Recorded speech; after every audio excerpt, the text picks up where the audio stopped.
When I first arrived at the old military barracks deep within a dense forest, there was an eerie feeling that settled over the place. These barracks had a reputation that sent shivers down the spine of even the most seasoned soldiers. The locals talked about the chilling atmosphere, as if the very air whispered secrets of the past. Our unit was assigned to these barracks one quiet night. We were a tough group, unafraid of the dark or the unknown. But this place felt different. From the moment we stepped inside, an unsettling feeling washed over us. The floors creaked under our boots, cold drafts sent chills down our spines, and an eerie silence hung in the air. As night fell, the barracks seemed to come alive. At first, it was just small things, barely noticeable noises that could easily be dismissed as the wind or an old building settling. But then, things started to escalate. Private Mitchell was the first to notice. He was lying in his bunk, trying to fall asleep, when he heard it, a faint whisper just beyond the edge of hearing. He sat up, straining to listen, but the sound stopped. Shaking his head, he tried to dismiss it, but the unease lingered. The next night the whispers returned, louder this time, and they weren't alone. Shadows began to dance along the walls, moving in ways that defied logic. It was as if the darkness itself was alive, reaching out to us. We, hardened by years of combat, found ourselves unnerved by these spectral intrusions. Determined to get to the bottom of this, Sergeant Lewis decided to investigate. Armed with only a flashlight and his courage, he stepped into the hallway. The beam of light flickered, casting long, wavering shadows. Every step he took seemed to echo endlessly, amplifying the silence around him. And then he saw it. A figure, pale and translucent, standing at the end of the hall. It was a soldier, but not one of ours. His uniform was old, tattered from a time long past, and his eyes were hollow, filled with an eternity of sorrow. As quickly as he appeared, he vanished, leaving Sergeant Lewis shaken to his core. Word of the encounter spread quickly through the unit. We were trained to face the horrors of war, but this was something else. The barracks were haunted, and the spirits of the past were making their presence known. Things really began to escalate after the initial encounters. It wasn't just the whispers or shadows anymore. We started noticing cold spots that would appear out of nowhere, chilling us to the bone despite the summer heat. Equipment malfunctioned frequently, and personal items would disappear, only to reappear in the strangest places. It felt like we were constantly being watched. One night, I was on guard duty, patrolling the perimeter of the barracks. The air was thick with tension, every rustle of leaves and distant hoot of an owl setting me on edge. As I rounded a corner, I saw it, a ghostly figure standing in the moonlight. It was the same soldier Sergeant Lewis had described, with tattered uniform and hollow eyes. My heart pounded in my chest as I watched him. Suddenly, the figure began to move towards me, its movements slow and deliberate. I wanted to call out, to warn the others, but my voice seemed trapped in my throat. The temperature around me dropped sharply, and my breath came out in visible puffs. I could hear the faint whispers again, but this time they were all around me, growing louder and more insistent. I backed away, my flashlight flickering uncontrollably. Just as I turned to run, I felt a cold hand grip my shoulder. I spun around, and there he was, face to face with the apparition. His eyes, dark and hollow, seemed to bore into my soul. I felt an overwhelming sense of sorrow and despair wash over me, as if I could feel the soldier's pain and suffering. In that moment, I thought I was done for. But just as quickly as he appeared, the ghostly figure vanished, leaving me trembling and gasping for breath. I stumbled back to the barracks, trying to make sense of what had just happened. When I told the others, the fear in their eyes told me everything I needed to know. We were no longer just soldiers facing an enemy.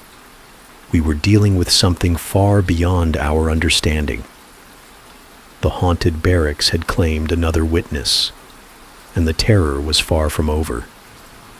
After my encounter with the ghostly figure, the fear among our unit was palpable. We were soldiers, trained to face any physical threat, but this was something beyond our control and understanding. The barracks felt more oppressive with each passing night, and the unexplained events only intensified. We knew we couldn't stay there much longer. The higher-ups must have sensed the growing unease because, a week after my encounter, we received orders to relocate. We packed up our gear, grateful to be leaving the haunted barracks behind. As we drove away, I couldn't shake the feeling that we were being watched, that those hollow eyes were following us.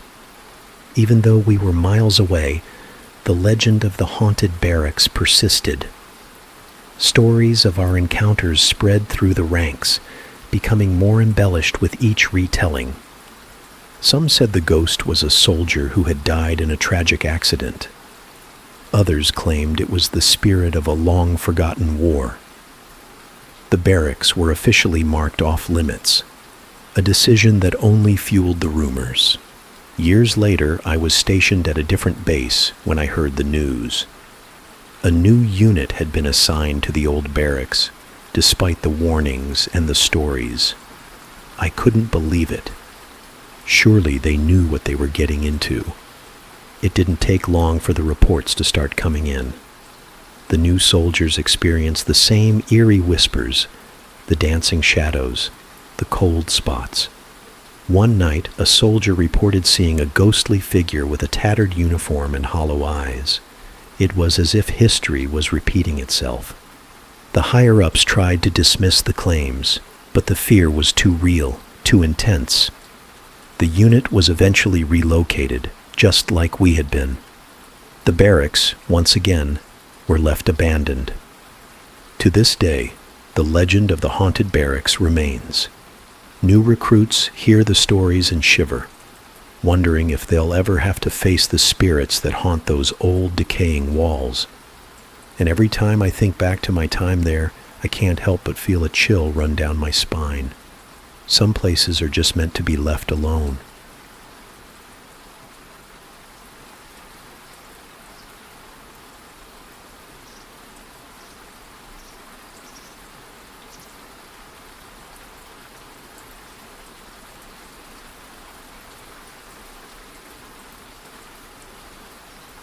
I remember it like it was yesterday.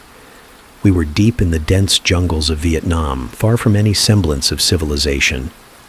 Our patrol unit, a tight-knit group of seasoned soldiers, was tasked with a routine reconnaissance mission.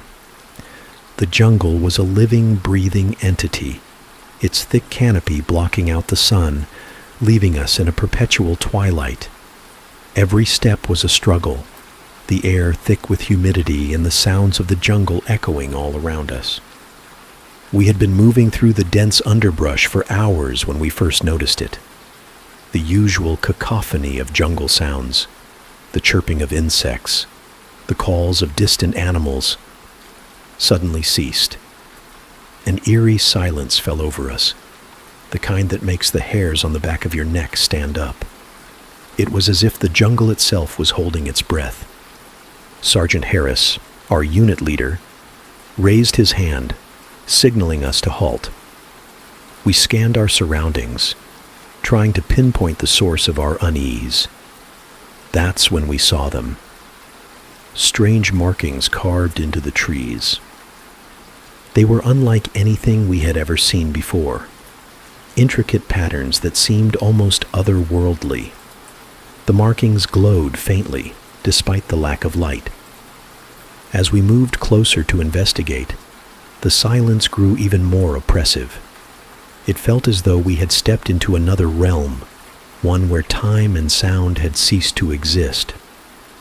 The further we went, the more markings we found, each more elaborate and disturbing than the last. It was clear that we were not alone, and whatever had made those markings was still out there, watching us.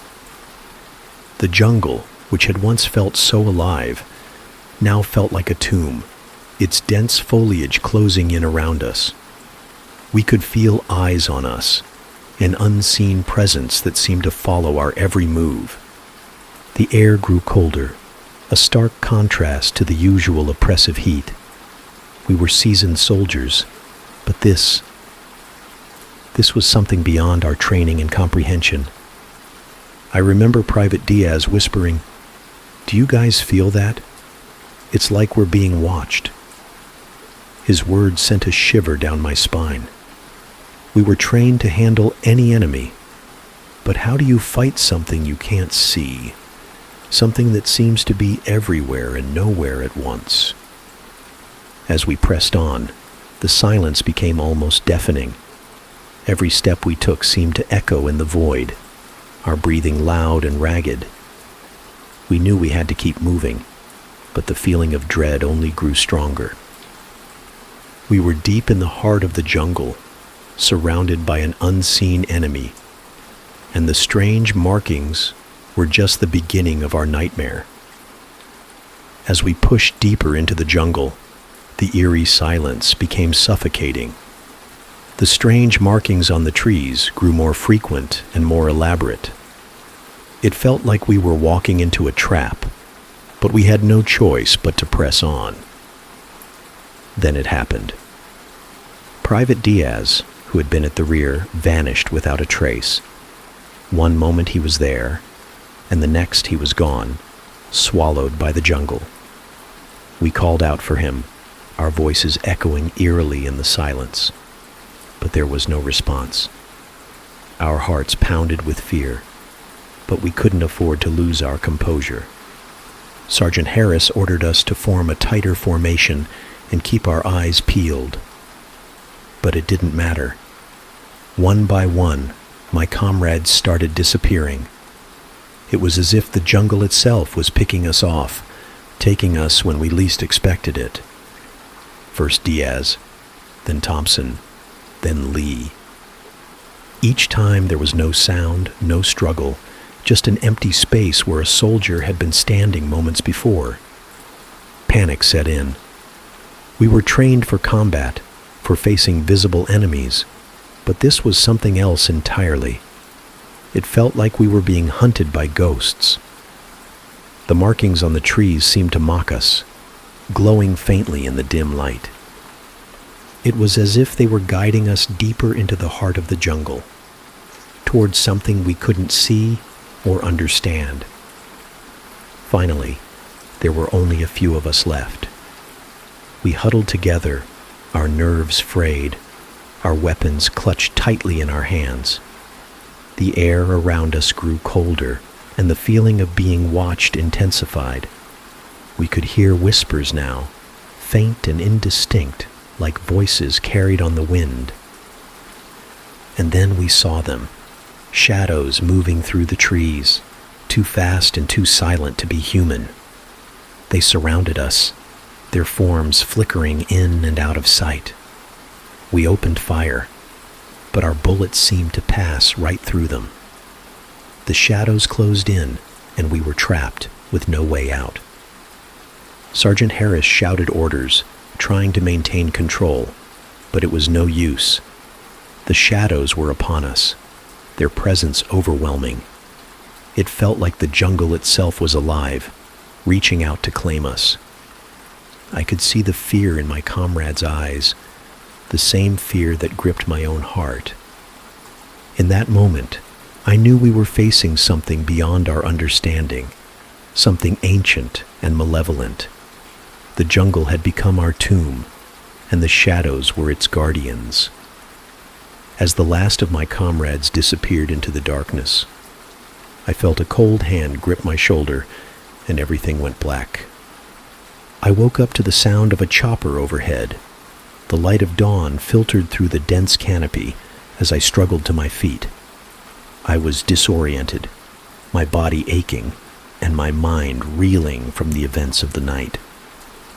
I wasn't sure how much time had passed, but the jungle, once menacing in its silence, was now alive with the sounds of the morning. Sergeant Harris was the only other survivor I could see. We were both in rough shape, our uniforms torn, and our faces etched with the terror of what we had experienced. As we stumbled through the underbrush, we heard the voices of our rescuers calling out, cutting through the eerie quiet that had plagued us for so long. The rescue team found us and quickly got us onto the helicopter. As we lifted off, I looked down at the jungle, its dense foliage hiding the horrors we had faced. We were safe, but the relief was bittersweet. Our comrades were still out there, lost to whatever malevolent force had taken them. Despite extensive searches, not a single trace of the missing soldiers was ever found. Back at the base, we were debriefed and questioned endlessly, but our story seemed too incredible to believe. The strange markings, the vanishing soldiers, the shadowy figures, all of it sounded like something out of a nightmare. But for us, it had been all too real. The area where we had patrolled was quickly declared off-limits. The higher-ups didn't want to risk any more lives, and the jungle was marked as a restricted area. Officially, it was due to unexploded ordnance and hazardous terrain, but we knew the real reason. The jungle held secrets that were better left undisturbed. Over the years, stories continued to circulate among the ranks. Patrols that strayed too close to the restricted zone would report strange phenomena, whispers in the wind, unexplainable cold spots, and fleeting glimpses of shadowy figures. Despite the warnings, some curious souls ventured into the jungle, never to return. The jungle, once just another dangerous but manageable environment, had become a place of legend and fear. Even now, when I close my eyes, I can still see the strange markings, hear the whispers, and feel the cold grip of the unknown. The Silent Patrol is a story that haunts me to this day, a reminder that some places are filled with mysteries that should never be uncovered.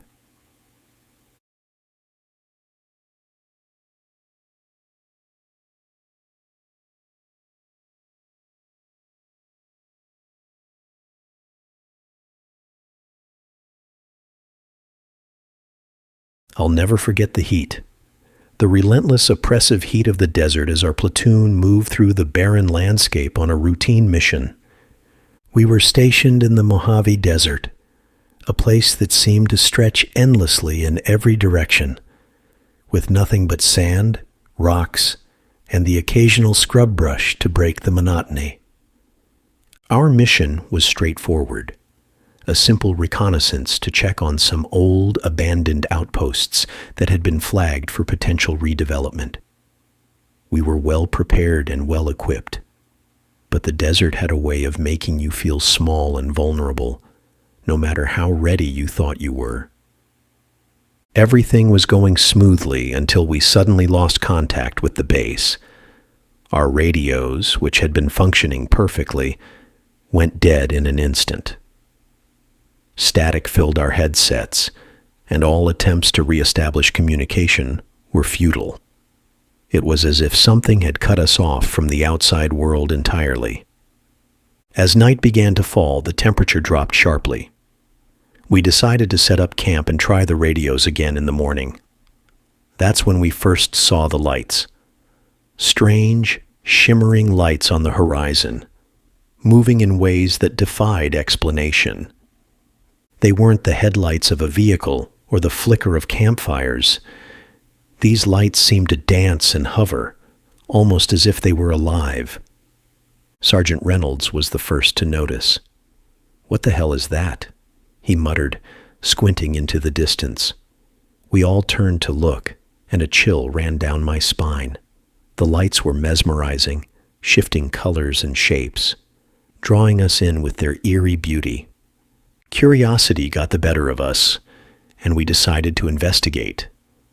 As we approached, the lights seemed to retreat, always staying just out of reach. We pressed on, driven by a mix of fascination and dread. The further we went, the more disoriented we became. The landscape around us seemed to change subtly, as if the desert itself was shifting beneath our feet.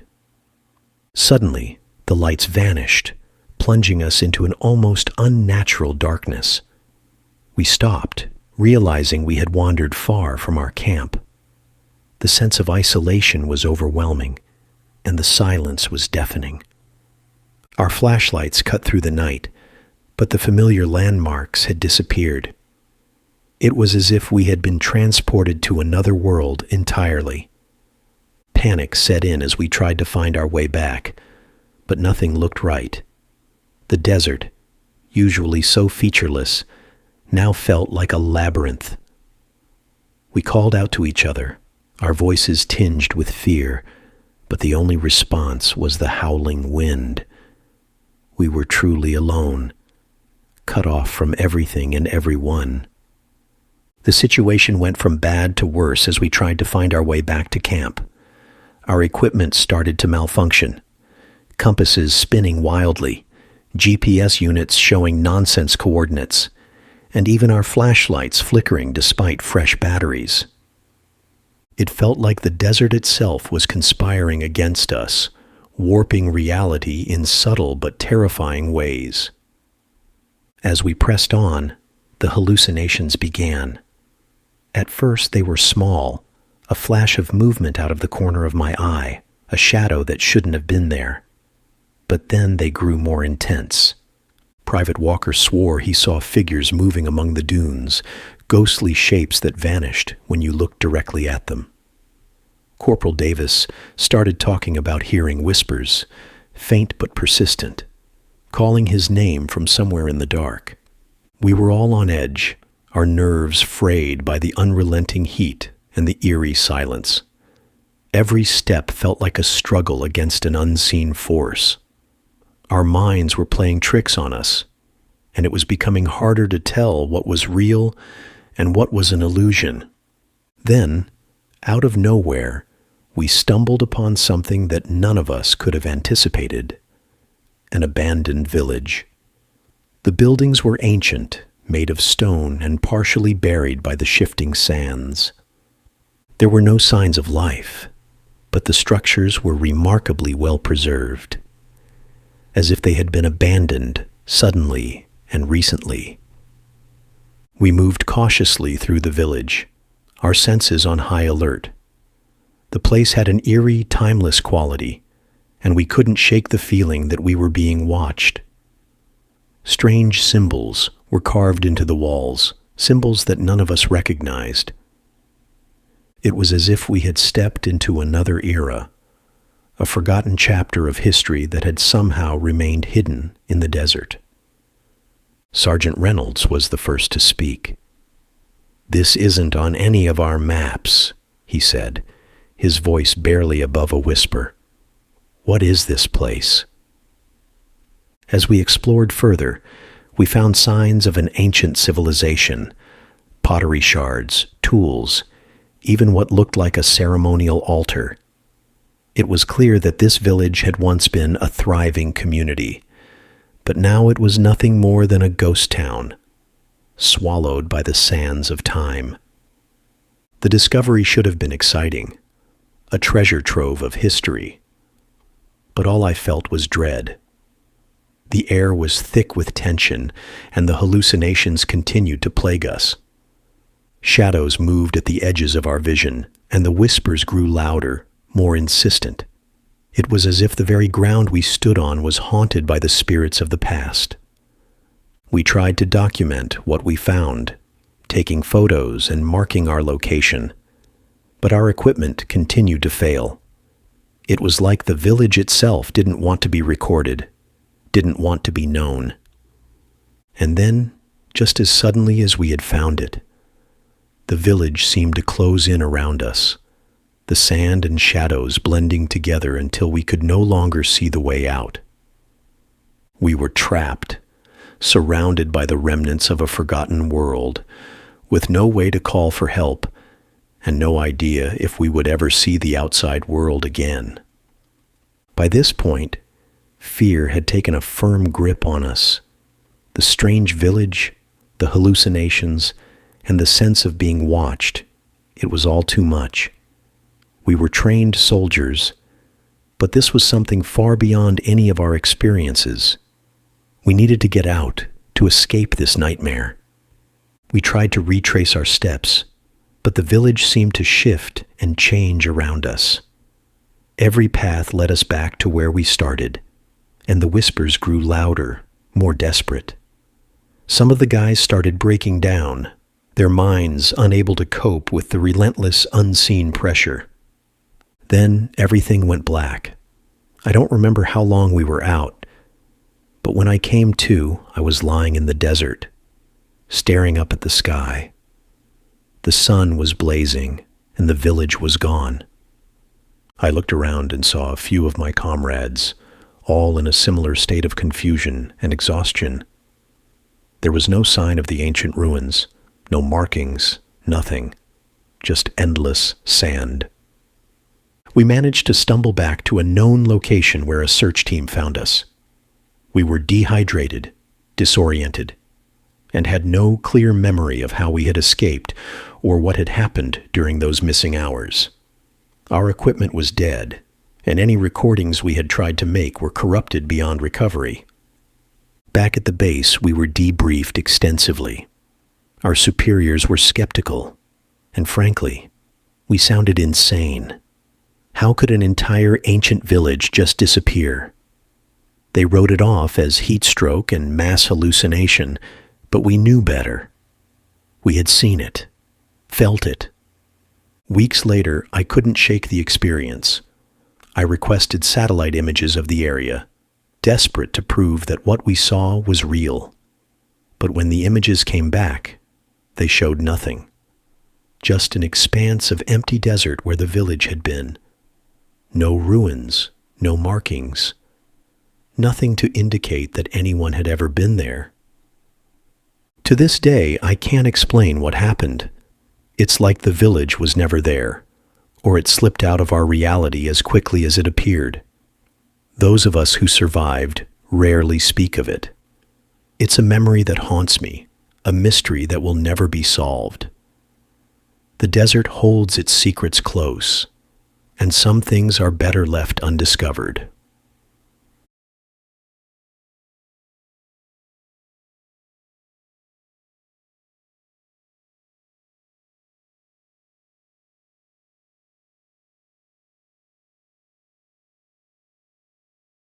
When I was stationed at a remote military base in Alaska, I spent many long nights in the communication bunker. The bunker was a claustrophobic space, filled with rows of radio equipment, humming with static and the occasional crackle of a transmission. It was our lifeline, connecting us to the outside world in the isolated, freezing wilderness. We worked in shifts, ensuring that someone was always there to monitor the airwaves. It was usually pretty routine, checking in with patrols, relaying messages, and listening for any distress calls. But one night, something happened that none of us could explain. It was a quiet night, with nothing but the usual static and the occasional chatter from other units. I was halfway through my shift when the radio crackled to life. "This is Alpha Bravo 9. Requesting immediate assistance. Repeat, requesting immediate assistance." The voice was frantic, filled with desperation. I grabbed the mic and responded, "This is Base Command, we read you. What's your location, Alpha Bravo 9? There was a pause. Then the voice came back, more urgent this time. "Coordinates, 073 926. We're under heavy fire. Need evac." I jotted down the coordinates and relayed the message to my commanding officer. But something wasn't right. Those coordinates didn't match any of our known positions. I double-checked the map, but there was nothing there, just a stretch of barren tundra. My CO was puzzled too. "Who's Alpha Bravo 9?" he asked. We didn't have any unit by that designation on the base or in the area. We tried to raise them again, but there was no response. The radio fell silent, leaving us with nothing but questions. As the night wore on, we continued to monitor the frequency, but the distress calls only grew more frequent and more desperate. "We're losing men out here. Please, anyone, respond." The fear in the voice was palpable, but every attempt to contact them was met with silence. We ran a full check on our equipment, thinking it might be a malfunction or some kind of interference. But everything was in perfect working order. It was as if the calls were coming from another world, a ghostly echo from a battle that didn't exist. The next morning, we reported the incident up the chain of command. A search team was dispatched to the coordinates given by Alpha Bravo 9, but they found nothing. No signs of a struggle, no footprints, nothing. It was as if the unit had never been there. The distress calls stopped as suddenly as they had begun, but the experience left us all shaken. We started digging into the base's history and discovered something chilling. Decades ago, during World War II, a unit had gone missing in the exact area we had received the calls from. They were presumed dead, lost to the harsh Alaskan wilderness, and their calls for help had never been answered. It was as if the ghosts of Alpha Bravo 9 were still out there, trapped in time, desperately trying to reach someone who could save them. To this day, I can still hear their voices in the static, a haunting reminder that some parts of the past never truly fade away. As the days passed, the distress calls from Alpha Bravo 9 continued to haunt us. Each night, like clockwork, the frantic pleas for help would echo through our communication bunker. We were desperate to trace the source, but every attempt led to dead ends.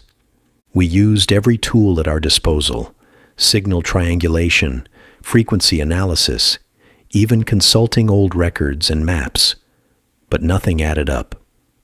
The coordinates provided were in the middle of nowhere, and there was no evidence of any unit operating in that area, past or present. Our equipment, which had always been reliable, began to malfunction at the most critical moments. Radios would short out, frequencies would scramble, and our transmissions would inexplicably fail to go through. One night, after another round of fruitless searching, I decided I couldn't take it anymore. I had to know what was happening. I volunteered to go out to the coordinates myself. My commanding officer was reluctant, but eventually agreed, assigning Private Larson to accompany me. We geared up and headed out, braving the harsh Alaskan night. The drive was eerie. The landscape was bathed in an otherworldly glow from the moon, casting long shadows that seemed to move and shift. The closer we got to the coordinates, the more oppressive the silence became. The usual sounds of the wilderness, howling wind, creaking trees, seemed to vanish, leaving only an unsettling stillness. When we arrived, we found nothing but snow and ice, no signs of life, no tracks, nothing. I felt a chill run down my spine, and it wasn't just from the cold. We set up our equipment and tried to make contact, but the radios were dead. Frustrated, I scanned the area with my flashlight, hoping for any clue. And then I saw it.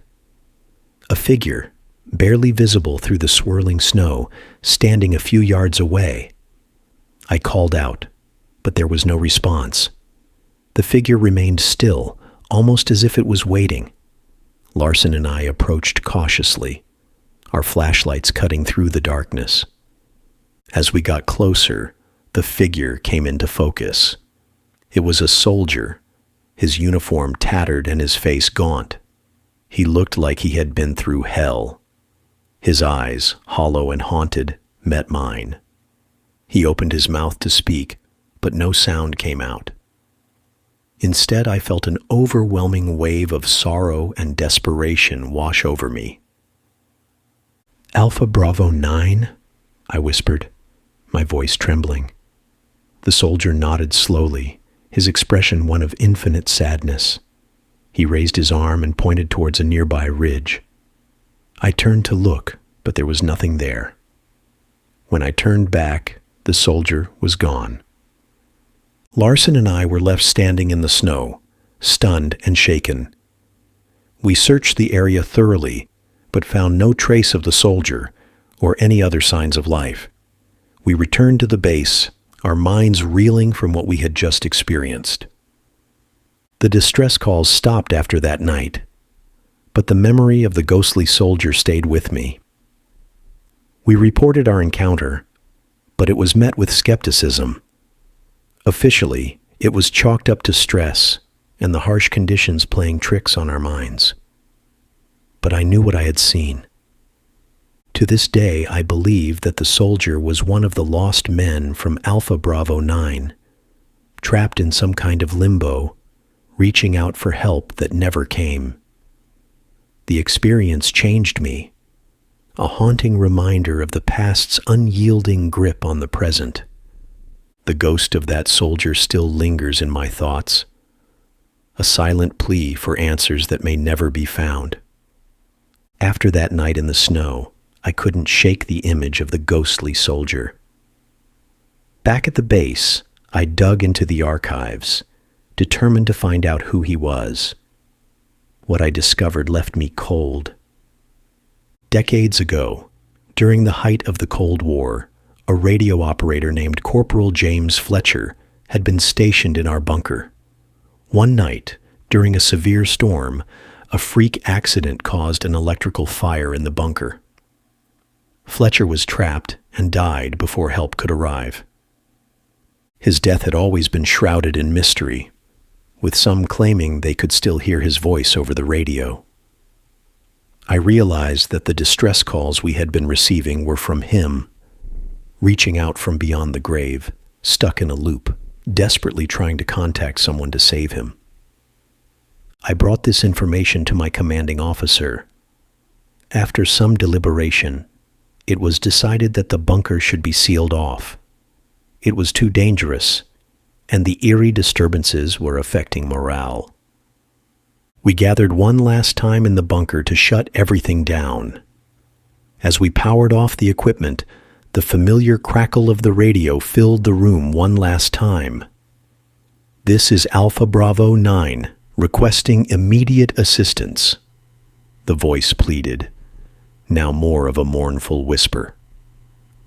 We held a small, impromptu ceremony for Corporal Fletcher, hoping it might bring some peace to his restless spirit. The bunker doors were welded shut, and the area was marked as off-limits.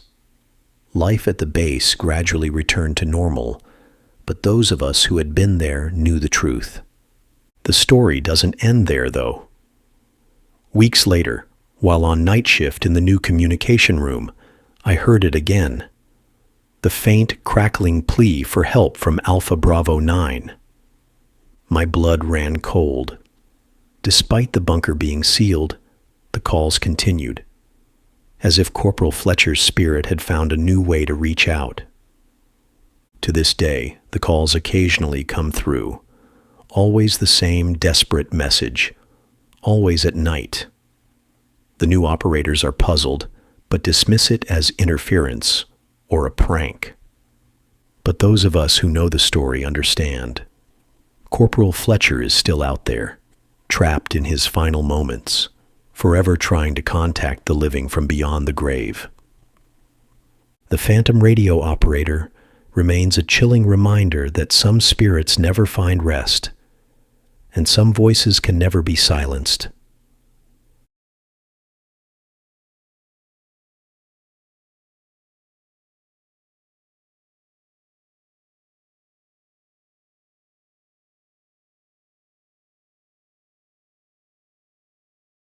I was part of a special forces unit conducting a training exercise deep in the Black Forest in Germany. The dense canopy of trees and the rugged terrain made it the perfect place for honing our survival skills and tactical maneuvers. The forest, with its towering pines and thick underbrush, was both beautiful and intimidating, providing an ideal setting for our drills. Our unit was well prepared and highly skilled, accustomed to facing challenging environments and situations. We set up camp in a small clearing and began our exercises. The first few days were routine, filled with navigation challenges, stealth maneuvers, and simulated combat scenarios. But on the third night, things took a strange turn. As we sat around the campfire, exchanging stories and planning for the next day's exercises, we started to feel an unsettling presence. It was subtle at first, a prickling sensation on the back of our necks, as if we were being watched. The forest, usually alive with the sounds of wildlife, had grown eerily silent. Corporal Miller was the first to voice what we were all thinking. "Do you guys feel that? Like someone's out there watching us?" We all nodded, glancing nervously into the surrounding darkness. The feeling of being observed was growing stronger, making it hard to concentrate. Then, we started hearing the whispers. They were faint at first, indistinct murmurs that seemed to come from all directions. As the night wore on, the whispers grew louder and more persistent. It was as if the forest itself was alive, speaking to us in a language we couldn't understand. We tried to brush it off as our minds playing tricks, but the whispers continued, unnerving even the most stoic among us. Private Sanchez, who had the first watch that night, reported seeing shadows moving just beyond the firelight. "I swear, I saw something out there," he whispered, his voice shaking. "Something big and fast." We dismissed it as the play of light and shadow, but the unease lingered. The next day, the whispers continued, even in broad daylight. As we moved through the forest, we kept catching glimpses of movement out of the corner of our eyes. Shadows flitted between the trees, always staying just out of sight. We doubled our vigilance, but no matter how hard we looked, we couldn't find any signs of another presence. That night, things escalated. As we prepared for sleep, the whispers turned into voices, clear and disconcerting. They called our names, mimicking the voices of our comrades, luring us deeper into the forest. We took turns keeping watch, but sleep was impossible with the voices in our ears and the feeling of being watched gnawing at our nerves. By dawn, we were exhausted and on edge. It was clear that something was out there, something we couldn't explain. We decided to cut our training short and return to base. But as we packed up camp, we realized that the forest had other plans. The feeling of being watched intensified, and the whispers turned into mocking laughter. We were no longer just training. We were being hunted by an unseen enemy that seemed to know our every move. Our decision to cut the training short was unanimous. The feeling of being watched had become unbearable, and the whispers were driving us to the brink of madness. We packed up quickly, each of us glancing nervously into the forest, half expecting something to leap out at us. As we moved through the forest, the whispers grew louder, turning into taunting voices that echoed in our minds. Shadows flitted between the trees, and we kept seeing movement just at the edge of our vision. The tension was palpable, and every snap of a twig or rustle of leaves made us jump. Suddenly, Private Sanchez screamed and vanished into the underbrush. We rushed to where he had been, but there was no trace of him, just the echoes of his scream lingering in the air. Panic set in as we realized we were being hunted, picked off one by an enemy we couldn't see. Sergeant Thompson, our unit leader, ordered us to form a tight perimeter and move quickly.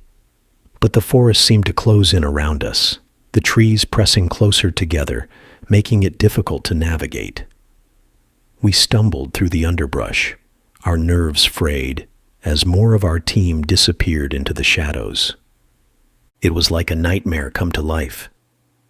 We were no longer soldiers on a training mission. We were prey, trying to survive against an unseen predator. The forest, once a familiar training ground, had transformed into a hostile living entity intent on our destruction. As we neared a small clearing, the whispers reached a fever pitch, turning into a cacophony of mocking laughter and taunts. We were down to just a few soldiers, and our morale was shattered. Then, in a sudden, horrifying moment, the unseen enemy struck.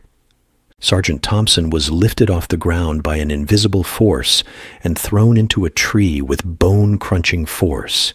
He slumped to the ground, unconscious. I watched in terror as a dark, shadowy figure materialized in the clearing. It was humanoid, but twisted and malformed, its features obscured by a dark haze. The air around it shimmered with an unnatural energy. Driven by a mix of fear and desperation, I grabbed Thompson's sidearm and charged at the figure. It moved with impossible speed, dodging my attacks effortlessly. It felt like I was fighting a ghost. Each time I struck, my blows passed through it as if it was made of smoke. But then, something changed. As I fought, I remembered the stories of ancient spirits and curses that haunted these woods. Summoning all my courage, I yelled at the top of my lungs, "Leave us alone! We mean no harm!" For a moment, the figure paused, its form flickering. I could feel its cold, hollow eyes on me. It seemed to consider my words, then slowly began to dissipate, melting back into the shadows from which it had come. The whispers faded, and the oppressive feeling lifted. I rushed to Sergeant Thompson's side, helping him to his feet. We gathered the remaining soldiers and made our way out of the forest as quickly as possible. We didn't stop until we reached the safety of our base. Back at the base, we reported everything, but our superiors dismissed it as stress-induced hallucinations and fatigue. But we knew the truth. Something ancient and malevolent lived in that forest, something that preyed on the unwary. The Black Forest, with its beauty and mystery, held secrets that were best left undisturbed. Even now, I can still hear the whispers in my nightmares, reminding me of the unseen enemy that lurks in the shadows, always watching, always waiting. We didn't stop running until we were well clear of the forest. The relief of seeing the base in the distance was overwhelming. We stumbled in, exhausted and shaken, each of us bearing the marks of our ordeal. The remaining soldiers managed to escape, but the sense of being hunted never left us. We were alive, but the threat that had stalked us remained a mystery. Back at the base, we were debriefed. Our superiors were skeptical, attributing our experiences to stress and exhaustion. They ordered us to keep quiet about the details, fearing the story would cause unnecessary panic. But we knew what we had seen, what we had felt. The forest was haunted by something ancient and malevolent, something that defied all rational explanation. In the weeks that followed, life at the base returned to a semblance of normalcy, but we were changed. The experience had left a deep scar on our psyche. The forest, once a place of training and discipline, had become a symbol of terror and the unknown. Then the dreams began. At first they were just fragmented images, flashes of the forest, the shadows moving among the trees, the whispers that seemed to come from everywhere and nowhere. But as time passed, the dreams became more vivid, more real. It was as if the forest was calling us back, pulling us into its dark embrace, night after night. Years later, I ran into one of the soldiers who had been with me during that fateful training exercise. We shared a drink, and inevitably, the conversation turned to the forest. He admitted that he had been having the same dreams, the same haunting images. It was a relief to know I wasn't alone, but it also confirmed my deepest fears. We started reaching out to others from our unit, and the pattern was clear. Every one of us had been plagued by the same dreams. It was as if the forest had left a mark on us, a connection that time and distance couldn't sever. Some of the guys reported waking up in a cold sweat, hearing the whispers even when they were miles away from the forest. The strangest part? Some of us started seeing the forest in places it shouldn't be. Walking down a city street, I would catch a glimpse of the trees out of the corner of my eye, only to turn and find nothing. Others reported similar experiences, brief, fleeting images of the forest appearing in their daily lives, always just at the edge of their vision. We still don't know what we encountered in that forest, and maybe we never will. The official reports remain unchanged, dismissing our experiences as the result of stress and exhaustion. But those of us who were there know the truth. The forest, with its unseen enemy, is still out there, watching and waiting. And sometimes, in the quiet of the night, I can still hear the whispers, reminding me that some secrets are never meant to be uncovered.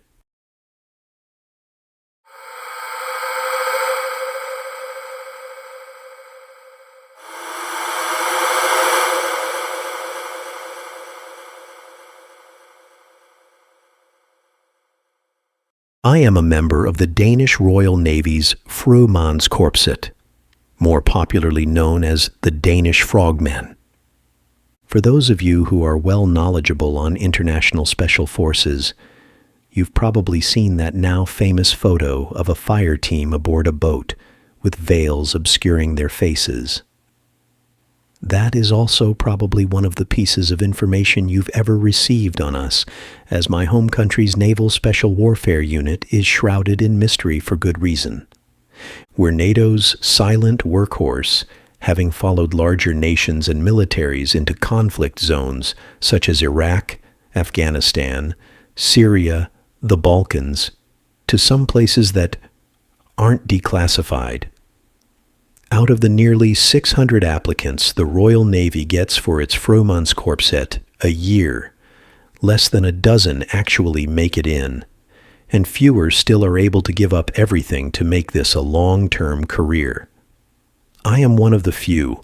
I have been with the teams for several years, and I have found great pride in my service. Above all, I have been committed to every aspect of my job, and that includes the vow of silence we take. That is, until today. I've waged war against men from every corner of the world, state-sanctioned and true believer, terrorist, yet the fight that shook me to my core wasn't on some far-off battlefield, but right here at home. For the sake of those I've served with and lost, code names will be used to obscure their identity and mine. I lead a 4-man team element under a larger squadron. Codfish, as I'll call him, is our comms man, skilled in being able to obtain and maintain connection no matter the environment, no matter the equipment. For those of you who are in, say, the American or British militaries, we use the same ANPR-C radio series you guys do, and yes, they do suck. However, Codfish has always been able to make do, which is why I fought so hard to keep him on my team. Next is my designated marksman, Anglerfish. Frogman teams are commonly used as a reconnaissance element to move ahead of a larger element and act as an early warning or forward guard. Anglerfish is an essential part of that, as he utilizes a powerful scope to help detail the path and its terrain around it, along with being able to reach out and touch anyone we need removed. The pipeline for becoming a Danish sniper is one of the most grueling and humbling courses you could take, and it requires a fair amount of calculation, humility, and control. He is all of these things. On the other side of the spectrum, we have my gunner, Largemouth. Any military element assembled needs a suitable amount of firepower in case things go wrong, because they can and almost certainly will. Largemouth is one of the junior guys of my unit, and thus is being given a simple yet important task to maintain: the team's fire support. Despite his inexperience, his ability to maintain rates of fire and ammo count, keep his head down, and do it all under the mission set of a frogman. Then there's me, Kraken.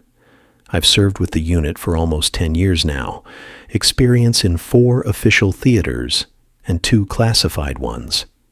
My CO calls me his hammer, the one he sends in to take an objective that is absolutely essential. Okay, now that you've got the context on my team, let's get down to it.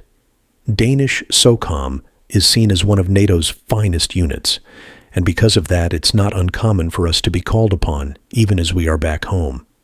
However, when I got the text for my team to spin up, I was surprised to learn that we weren't going to any active theater, but something right here at home. In total, our complete element was around 12 servicemen, and all of us were ushered into one of the briefing rooms, per usual. However, details were slim to none. It all started with the arrival of that damned fog. It's not uncommon. This was during the height of the breakup season after all. Well into the snow completely thawing and giving way to humidity and rain, with much of the northern marshlands near the north coast experiencing this. However, this wasn't normal. Centering around a small village over the course of 3 weeks, all communications went from sporadic to broken to nothing. The military wanted to get involved at first. However, the government wanted the locals to handle it. Leave it to them to let things go from bad to damn fucked. Investigators were sent in, and immediately all contact was lost with them. After several days, only one transmission came from the town before everything went silent. We're with her now. We have no need for our flesh or the outside world. She's giving us all we need. She's going to make us beautiful. Finally, the Royal Army was set loose, and things only got more complicated from there. UAVs, unmanned aerial vehicles aka drones, were sent in to try and survey the area, only to find almost the entire area beyond the village was engulfed in a dense fog that a 30 million krone, $4.5 million drone, was unable to penetrate with neither thermal, IRS, anything. With the situation seeming dire, SOCOM prepared a full maneuver and needed their best to be the tip of the spear. And so the Frumans Korpset was called upon. This wasn't a usual mission for us. There was no knowledge of enemy combatants we could rationalize and then distance ourselves from. This was the unknown. A village on our home soil was being held hostage by something. We didn't know what, but what we did know was that every single soul that lived there was waiting for us to swoop in and help. And by every soul that we have ever failed, every god that has ever lived, we were going to. The walk out to the tarmac seemed a lot more tense than it normally had, and for reasons unknown to me, the insertion would occur at nighttime. Maybe our command believed our usual tactics of night infiltration would give us an advantage. Prior missions did not. Whatever it was, they were wrong. Usually, We would be climbing aboard a plane to be sent to a different continent. However, instead, we loaded up into a Lynx, a British dual twin-engined helicopter used for close insert. This felt a lot more like a deployment than it did home turf. The flight was short, 30 minutes, but it felt like hours. I kept gripping my rifle, a Mk-18, a short-barreled rifle imported from the United States. Plenty of the Corps had started to use the new SIG MCX, but my quad-railed workhorse had carried me through several tours. So like my team, I trusted it. Even inside of the helicopter, with noise-canceling headphones, the sound of the engine was deafening, shaking my skull, combating the unsure scenario that had gripped my mind. I looked up to see Largemouth, locking eyes with me, nodding with a thumbs up. I returned the gesture. No matter what we would face, we would encounter it together. We arrived at a staging ground near the Urgerby River near Huring. The fog complicated things to the point where an LZ for a bird couldn't be planned. Not just because of any possible UP-4 in the area of operation, but, well, the mist wouldn't allow the pilots to see any trees or flora, which could turn a quick landing into a mass casualty scenario. So, we did things the Frogman way, from the water. A rigid hull inflatable boat, or a Zodiac, they're the inflatable boats seen in every action movie. They're cumbersome, they get shaken and thrown by any small waves, and they're all around just a damn pain to use. However, they're somehow still the most reliable source of redundant amphibious transportation we had second to swimming. Our CO gave us our ramp brief right then and there on the dock. It was short and to the point. Whatever mist exists seems to be screwing with the comms. Whether it's moisture or something else, they're going to have to formulate a conclusion as to what's going on, and if they can, neutralize it. If not, we were to cut, fall back, and let the heavy guns roll in. We knew what that meant, and that we'd better hope we could find a much cleaner solution while we were on the ground. A pit in my stomach formed as we all stepped onto our rubber chariot and started off. With darkness fully set in, the naked eye couldn't see anything, so we took to using our GPNVGs. Quad nods, as some would say. A set of 4 tubes allowing for a wide view that naked the dark seem as clear as day, albeit with a white and blue hue. This allowed us to safely travel down the river, anglerfish taking point. Largemouth sat near the front, in case we took any incoming fire, codfish and I on either side. However, the ride got slower as we finally encountered the fog. It seemed almost as if one moment it was there, the next, all over us.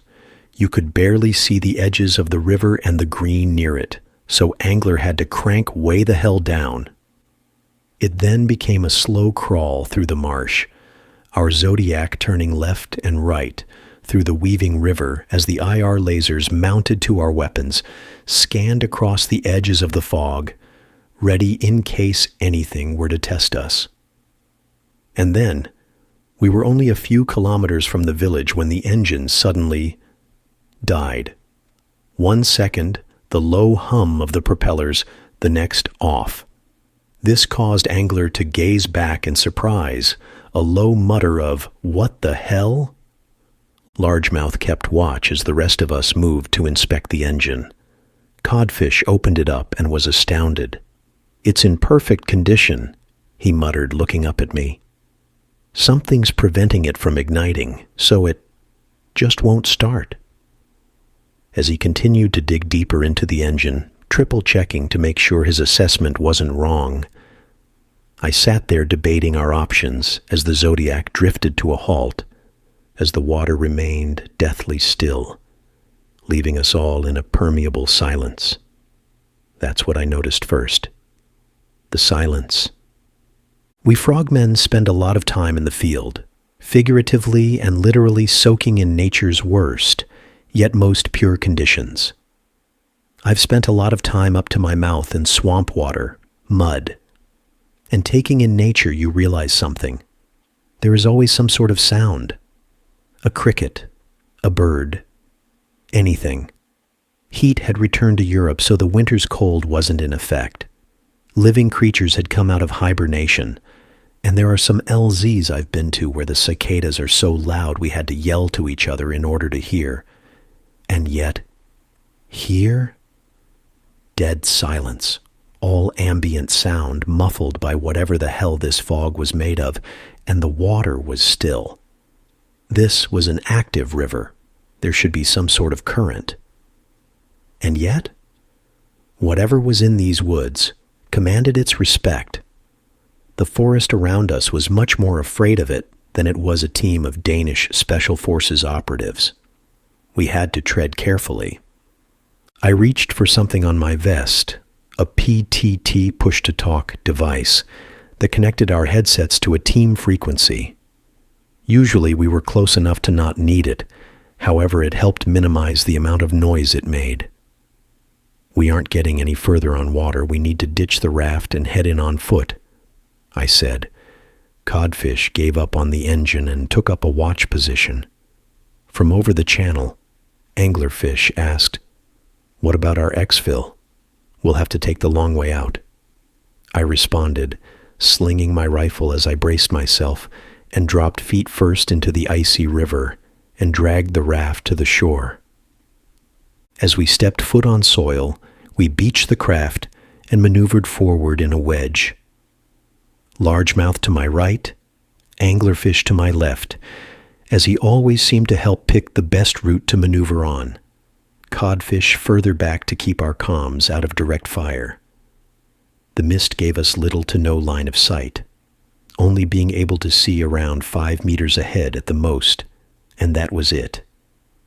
An ambush could be waiting around any stump, any log. The trees were so condensed, it meant we had to twist and turn with every single step. And above all, I felt watched. I don't mean my team. Something from beyond the veil, predatory, malicious, was burning a hole through my soul. Watching us, waiting. This wasn't ideal, and we were only a couple of steps from Fubar. Finally, through the milky gray wall, I finally caught sight of what we had been waiting for. The rooftop corner of a one-floor house and part of a wooden fence, poking through the fog like bones to be uncovered. The air was still, too still considering the port we had departed from was as windy as could be. I quickly motioned for my team to halt. Everyone stopped on a dime with not a sound between us. From there, we took up positions. Largemouth took cover behind a large tree and sighted what seemed to be the road into town just to our 9 o'clock. Denmark's roads are decent, but this far out left a considerable amount of dirt, cracks, and wear to be seen. Anglerfish covered our 3 o'clock, and Codfish knelt down and heaved his radio pack off his back. The unit was green brick, only visible from the antenna that remained half extended through the top of his bag. Fishing out the hand mic, he prepared to update our unit on our progress. That was until muttered under his breath in pain, dropping the hand mic. "Fuck. It shocked me," he said, favoring his hand. That wasn't good. These radios were lined with plastic and metal preventing any sort of harm to the user. Codfish tried again, keying into the hand mic, however, shook his head. "I'm getting nothing," he said, as he unzipped the bag and revealed the screen and button pad of the radio. To our surprise, it was dead. No frequency, no info. Nothing. "You made sure the battery was fresh, right?" I asked, to Codfish's confusion, as he pulled the metal brick from the bag.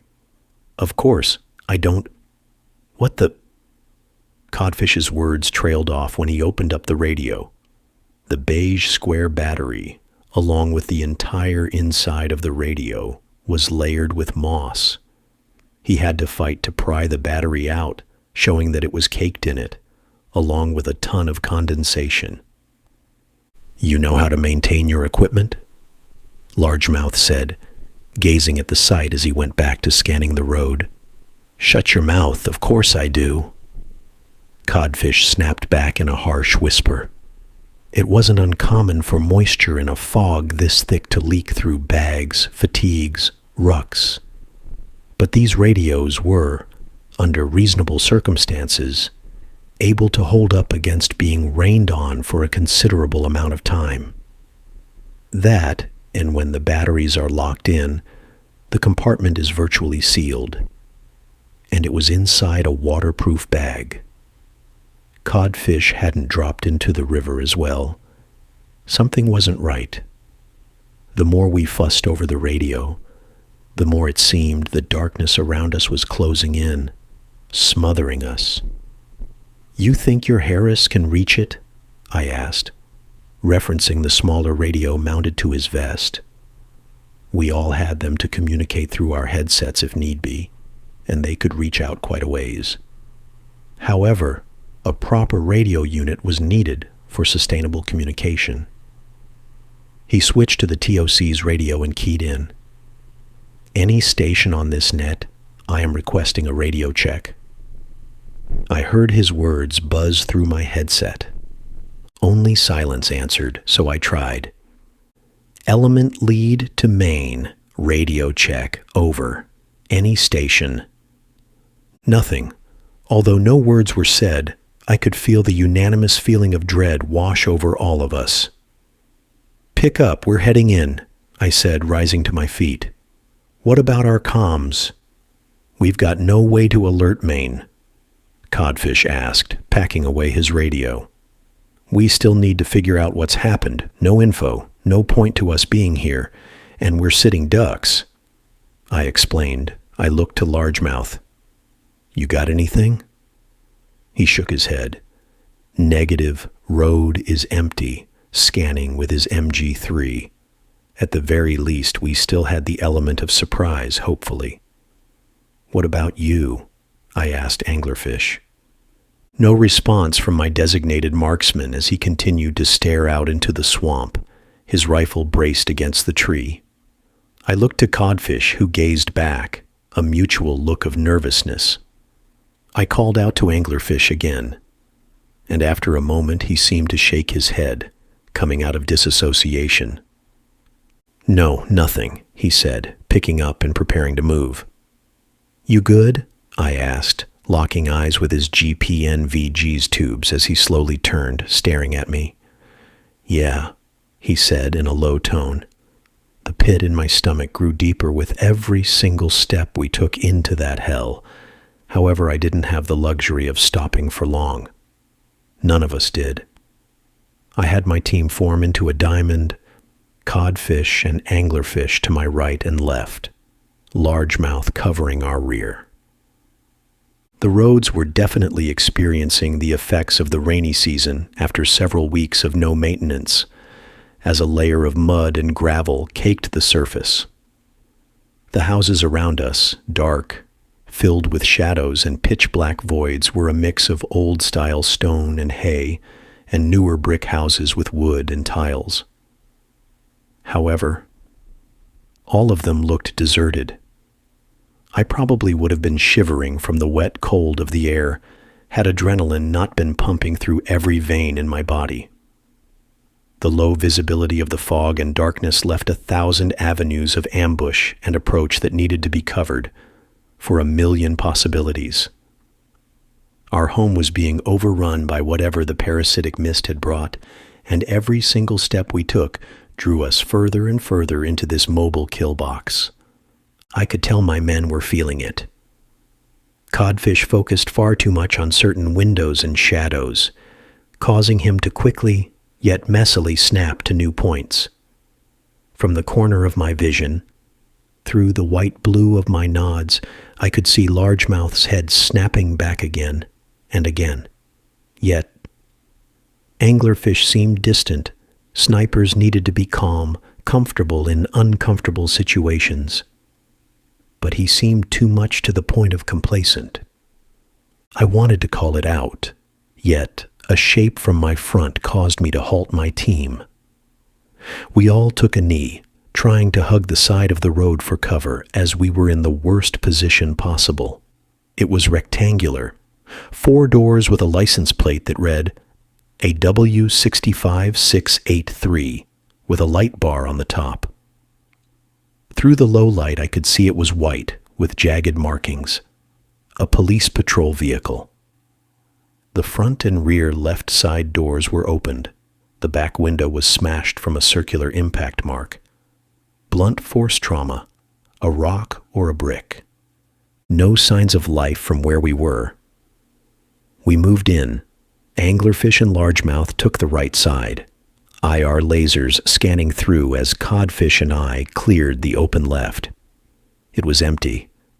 I had my team set in as I ordered Codfish to inspect the radios, seeing if there was anything we could work with. After a few seconds, he called me over. He was leaning in on the passengers. I slid in the driver's head, flipping up my night vision. Codfish shined a red light. It was how we illuminated an area we needed to see without nods, without giving up our position like a white light would. It wasn't that great, but as the red glow shined over the dashboard where a radio should be. Only an empty radio mounted remained, covered in moss. In fact, the entire inside of the vehicle was dripping wet. While I initially thought it was the fog, the similarities to our radio sent a chill up my spine. "What do you think?" Codfish asked. What did I think? I knew that whatever cut off our ability to contact our support did so to the local forces. It was attempting to dissect through severing information chains. I knew that something was watching us, as every pore on my back felt like it was on fire from something staring at me. This fog was a screening device. It ate at the town, deteriorating it, taking the people, leaving ghosts behind. However, my team was on edge already, and the last thing I needed to do was rile them up. "We need to keep moving," I muttered. Codfish hesitated for a second before exiting the vehicle. We kept maneuvering down the road. Nothing but shadows and silence greeted us, as you could hear the sounds of our boots treading through the mud and rock from every corner of this place. Per our orders, we tried to locate any person, look for any signs of life, to no avail. Doors remain unlocked and open. As we quietly breached and entered, we found no one, just a layer of dust and water over everything. This continued for house after house, as we tried our best to clear through, investigate, and came up with nothing. Still, I waited, wondering where the first strike was going to come from. We were in no position to make it, not since we stepped off those docks. We were the best of the best, and I was leading us to our demise. We had reached a center point of the village, a large stone church with a main tower that jutted up at least 20 meters high, piercing the fog. In fact, the mist seemed to get thinner the closer we got to it. My IR laser traced the stained glass windows and doors, the slits beside the doors, the stone stairs. "Might be a good point to rest at," I said, turning back to Largemouth. "Cover the road. I'm going to..." Our low-toned discussion was cut off by a loud bang that shook the silence of the village. The crack and thoom jolted us awake as instincts took over, a sound we were all too familiar with. A gunshot. It had arrived. "Contact!" Largemouth yelled, seeing the assailant before I had. He took aim at the church door with MG3 and let loose. The German belt-fed machine gun is referred to as the buzzsaw for good reason. In another time, another life, it had acted as a human wave reducer. Now, our best chance at survival as it tore through the wood with a thunderous burst. The rest of us quickly rushed to the church's stone wall, taking cover as Largemouth placed his gun on the top face of it. We were in no position to burn ammo. With no comms, it meant no chance for resupply. So I called, "Watch and shoot." Codfish covered us from behind as Angler took aim at the church with Largemouth. I kept my back to the wall and looked over at my gunner. "What did you see?" "Handgun from between the doors. Cracked off a shot," Largemouth said, sights glued to the front of the church. "Aimed at us?" I asked to confirm. However, he retorted, "It was aimed out when it fired, likely just a bad shot, lucky for us." Codfish immediately snapped at Largemouth. "You did not even confirm if it was firing at us? It could be a scared civilian." "We saw the patrol vehicle. The police were compromised," Largemouth argued. "Both of you shut it," I barked, silencing their feud. "We need to move. Our position is no longer a secret," Anglerfish muttered, gazing at the fog. My eyes followed his as I muttered, "It never was." "Wait! Wait! Please!" A voice from the church called out. Anglerfish and I quickly had our sights trained on the door with Largemouth as Codfish kept watch elsewhere. From the doors, the handgun, a revolver, was tossed out to the steps as a police officer carefully stepped out, arms raised. Largemouth looked to me as I peeked over the wall. "We're Royal Army. Identify yourself." The man's head dipped back in relief. "Thank God. I am Officer Lister," he said, confirming his affiliation. I stood up, a leap of faith that was returned when the officer dropped his hands. He then looked around, anxious of the situation as he gestured us inside. "Quickly, that exchange will not go unnoticed." Although Largemouth showed obvious signs of hesitation, I took the lead, stating, "Pick up your weapon. You're gonna need it." Lister then grabbed his revolver and ushered us in. Inside the church, we had finally found it. Signs of life. What was left, anyways. Village inhabitants had taken cover behind pews and tables, dimly lit candles illuminating the central area as the windows had been covered with curtains and blankets. The silence of the church broke out into relieved sighs and mutters as we entered. Mothers hugged daughters and sons, grandmothers, but little to no males, aside from Lister and a couple of other officers. I took his chance to flip up my nods. Lister quickly shoved what was left of the door closed as another officer barred it. Largemouth pulled off his helmet as I could see steam from his hot sweat entering the cool air. "Why'd you open fire?" I asked Lister, who rubbed his temples, embarrassed. "I thought you were one of them," Lister said cryptically, deepening the pit in my stomach as I asked. "Them?" Lister then gestured to behind us. The church's priest greeted us, bowing his head. "We are so glad to see you. We are running desperately low," the old man said, tears welling up in his eyes. "It's all right," Largemouth said, setting the MG3 down on its biped as he knelt, from what I can only guess was him attempting to alleviate the back pain that every machine gunner felt. I ordered Anglerfish to take up a good overwatch position, to which he immediately climbed a small set of scaffolds used to help replace and maintain the church's windows, stopping at a circular one above the doors. "I heard you say you were Army?" the priest said. I nodded. "Our radios are down, so for now, it's just us. We've been sent in as the forward element to figure out what happened here." "It's a swamp witch," Officer Lister muttered. "Repeat that, a what?" Codfish asked. "Not just any," the priest said. He paused for a moment, locking eyes with all three of us, before he took a shaky inhale and explained. "Over the past several years, the children who lived here said they saw the currents in the nearby bayou break. However, something changed.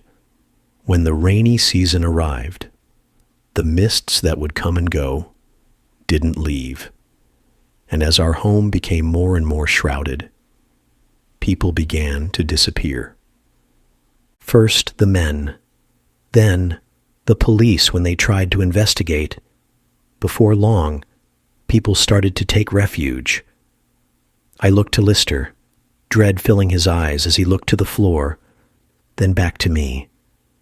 I tried to lead a search party out there, he said, breaking off as he fought to steady his voice. We couldn't even see what was taking our guys out there before it was just me and a handful of others, he said. I looked back to the priest. Despair of the past several weeks was clashing with the relief of us being here. Even if it was just the four of us, it was hope to them. So, what the hell is it? Nixie? The priest stated, forcing his mouth to utter the word like it was a damned hex. Or Nuck, as the legend refers to her as. Some tales describe her as malicious, a being that lurks the swamps, hoping to kidnap. Others describe her as curious. This seems to be the former. This was a lot to take in. Some sort of legend from the folklore that was as entrenched in our home as the soil and dirt was. I wanted to believe it was hysteria, the priest and officer attempting to rationalize it. But that didn't explain the fog, the moss, the feeling of being watched, the disappearances. Them. Wait. What did you mean by them? I quickly asked Lister. Just as he was about to speak, Anglerfish called down, "We've got movement!" Front of the church, woodline. From our 10 to our 3, he started, checking the chamber of his rifle. Lister's eyes quickly locked with mine. You're about to find out. Once again, my instinct as a leader took over. I ordered the priest to get everyone to the safest position they could, which, as he then called out, "To the cellar. Hurry." An anxious, yet surprisingly orderly stampede filled the church as the dozens inside the church hurried underground. I grabbed Lister by the arm and told him and his officer to get down there and keep the people safe, but not before saying, "Blow out every light you've got here. We need it dark." Lister nodded, snapping into action as he and his men put out every single candle they could. I flipped down my GPNVGs. What was once a warm orange room became a dark blue and white battlefield. Largemouth was already set up, poking his MG3 through a gap in the broken wooden door as Codfish took aim through one of the slits beside it. With no entrances on any other side of the church, we prepared to defend the front. I peeked through the other slit beside the door, rifle first, my suppressor leading as all our eyes were glued to the woodline across the street that our IR lasers scanned intensely like a light show. And what I saw sent a shiver down my spine. People, the disappeared, those taken, all walked through the marsh and tall grass across from the church. Butcherers, tailors, all those in between, and many of the lost officers all walked to the edge of the road and stopped. Their movements were unnatural, and the way they just stood there, opposing us, daring us. A leader amongst them emerged, the police chief. Even from across the street, I could see the blank face he had as he stared wide-eyed at us. Silence filled the church, then broken up by the muffled cries of the civilians downstairs, mothers trying desperately to calm their children down. The thing that was the police chief then spoke. His voice was monotone, like a puppet being controlled, yet his words came out smoothly. Too smoothly. "Come on out. We need not fight." A minute of silence passed. I gazed over to Codfish, who gazed back.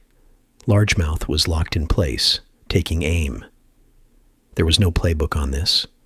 How in the hell were you supposed to negotiate with a a thing, a paranormal anomaly. I barked back with whatever I could think. What did Nixie offer you? More happiness than we'd ever known. His answer was immediate, and the artificial attempt at emotion behind his words shook something deep down inside of me. His voice echoed across the chapel as he continued. You can feel it too, as can all of them. Just come outside. What's the play? Anglerfish asked. We should just lay into them, Largemouth suggested. Codfish scoffed. Enough of your bullheadedness, he muttered. I looked out and gazed at the chief, who, even now, I felt was looking directly at me. You're going to betray everyone you swore to protect? The women? The children? I asked. Then, a smile crossed his face as he said, Oh, don't worry. Once the children went underneath, they've never felt pain again. My throat ran dry. The last thing I heard was Largemouth angrily cursing beneath his breath as he let loose.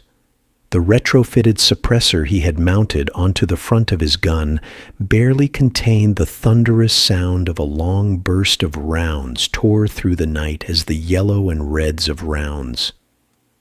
The brick of the church shook. The door swayed slightly, and I saw the tracers and rounds tear the police chief in half where he stood.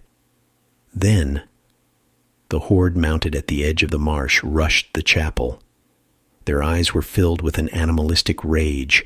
They crushed grass, branches, vaulted the stone fence, and yet were completely silent and smiling.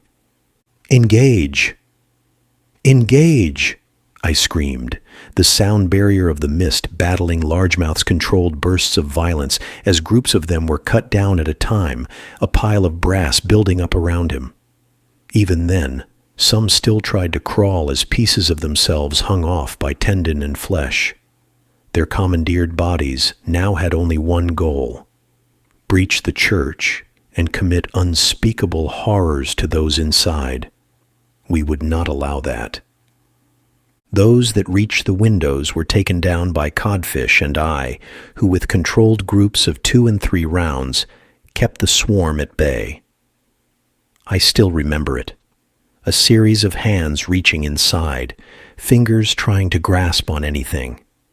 3 shots tear through the palms, hit one in the head, and drops them instantly. Another salvo, another down. They were once my countrymen, now my enemy. Prior allegiances didn't matter now, or at least that's what I kept telling myself. I remember hitting the release and letting the metal mag drop to the floor as I shoved a new one in and hit the bolt release, replenishing my weapon. Make your shots count, I yelled. Last thing we wanted was all of our ammo burned through. Just then, the worst call-out I could ever imagine reached my ears. Soldier! A woman yelled from beneath the cellar. There was no way they could have entered. We had every entrance covered that we knew of. I yelled at my team to stand their ground as I rushed to the cellar, quickly rounding a small banister and heading down the steps. I saw the dark cellar was bathed in the blue ambient light of the outside. Dozens of people were huddled against the walls. Hysterical screams and the tearing of flesh could be heard as I came face to face with them. One was a man, the other a police officer. Both were coming through a storm door and locked eyes with me. Their eyes, even now it haunts me. No pupils, no color, just milky white. When they saw me, they took off after me. 6 shots, 2 to the heads of both, at just a couple of meters.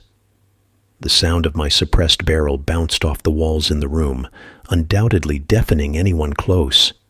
Many grabbed their ears, screaming as the 2 assailants hit the ground. I fired an additional round into the bodies, not wanting a demonic round 2. Lister! I screamed, looking around. It seemed as if the entire wall moved. A hulking thrall turned, eyes glowing milky white as it turned and growled. I raised my barrel to fire, only for the Goliath to swipe it aside, grabbing me by the front of my plate carrier and throwing me into a stone column. My back hit the wall, my helmet hit the column, shaking my brain as my instinct forced me to rise off the floor, sore as hell. I had to keep going. I messily raised my Mark 18, firing off several rounds into its legs that only seemed to slow it. Then, it grabbed me around the neck. I could feel my life fading as it squeezed, a vice grip causing me to gasp and sputter, a wretched smile gracing its face. My other hand, unable to reach for anything, fought to keep its other mitt from my neck. Then, a yell came from behind, as the priest appeared from the dark and raised an axe in the air and came down onto its back. The creature yelled. From his left, one of the village women shoved a candle stand into its face, stunning it. With his hold on my throat loosened, oxygen returned. My hand quickly went to my holster, drawing my Glock from its Kydex prison as I shoved it well into its mouth, firing off shot after shot. Thankfully, whoever made that perfect Austrian handgun decided not to pull a safety that mattered. The rounds echoed off, unsuppressed muzzle blast stripping away skin from the entry as rounds painted the ceiling with its vile insides. As it fell down, my body moved like clockwork. Holstered my pistol, raised my rifle, switched to auto-riddled its body, burst after burst. My gun went dry, dropped a magazine, insert another, hit the release. Click. The priest quickly moved to secure the storm door. I looked around, locating Lister. God. He was slumped against the wall the behemoth had been at. As I knelt down beside the fallen officer, he coughed up blood, trying to roll over, but my hand snapped to his shoulder, keeping him pinned. The brute had done a number to him, tearing open his stomach. It was a mess of organ flesh and blood. Even with my nods on, I could barely fight to keep my face from being sickened and mournful. He looked at me with weak eyes. "Is it bad?" he asked. My silence was his answer. "Damn. I guess this is my penance for my failure," Lister said, blood beginning to pour out the side of his mouth as he turned to me. I shook my head. "None of that. Save your breath, officer." The last thing he needed to do was dump all of his oxygen blaming himself. Nothing he could have done could have prevented this, any of thing. "You need to kill Nixie. She won't stop here," he requested. "No," demanded with his dying breath. "How are we supposed to kill her? Could we even?" The word nuck was as ingrained in Scandinavian mythology as folklore that I knew growing up. Could we even do anything? I looked away, then back to Lister.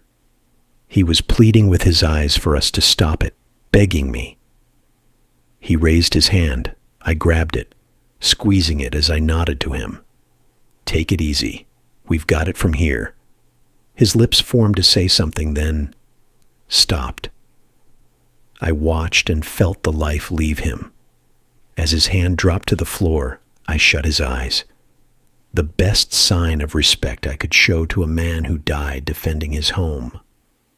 I stood up, gazing at everyone, including the priest who looked at the blood on his hands, then mournfully to me. I then noticed the gunfire had stopped. "I'll be topside," I said to him. He nodded, walking slowly over to Lister as I left the cellar silently. Back up top, my team had done their job, and done it well. Bodies lined the stairs and lawn, and yet through the silence, Codfish and Largemouth continued to bicker. "We could have," Codfish said, being cut off by Largemouth, who stepped forward. "Done what? Let them drag us into the swamp? I gave us the early advantage. You should be thanking me." I stepped over each of the bodies. Every single face had a story that ended. A life cut short. A family that was robbed or they were robbed from. I didn't count the dead. Couldn't bring myself to. Enough, I ordered, all three turning. Codfish stepped forward. Are they all right? I nodded. Mostly. Codfish and Largemouth shared a look, then back to me. Lister? Largemouth asked, slowly shaking my head in response. Damn, my gunner said, dipping his head. He looked back to me. Well, what now? We need to reconnect with command and bring in a battalion, maybe more. This is out of our depth, Codfish argued. Largemouth laughed and shook his head. Run? Now? And leave everyone in there to be slaughtered? How many more has this mist taken? How much ammo do you have left? We are a recon element. We have to fall back. Codfish barked back. And do what? Walk 10 kilometers only to be ambushed in the open? I argued. Codfish looked at me wanting to argue. I didn't give him the chance. They knew we were here since we stepped foot on the shore. If we leave, it'll be on foot and we will be ambushed. We know the direction they came from. And right now, we are the only ones that can stop it.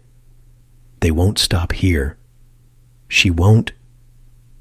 My team was bathed in silent, Codfish and Largemouth gazing around as Anglerfish stared, deadlocked onto my face. We are the best of the best. There is no one else. We stop her. We have to try. Codfish gave a shaky, unsure exhale as he nodded. All right. Where to? Northeast, Anglerfish said, quiet, scanning the direction they came from. I wasn't sure if it was wind or something else, but they came from that direction. His words were like molasses, slow, an uneven cadence. Something wrong? I asked, finally addressing him. Condition. Just want this to be over with, he said, shaking his head with a huff that seemed to spur him out of it. How are we supposed to kill her anyways? She's some sort of witch, Largemouth asked. Beings like here are drawn to our side by being tied to an object. A voice caught our attention. The priest. He stepped over the bodies, his eyes unable to gaze at a single one. Before she could only manifest through the mist or the water, faint glances, nothing more. If she's here, it means someone brought here, aided her in passing through. Aided. Allies. Ones that weren't taken by the mist. So, someone on our side, I said, a half question to which the priest nodded at. I continued, help this fucking thing.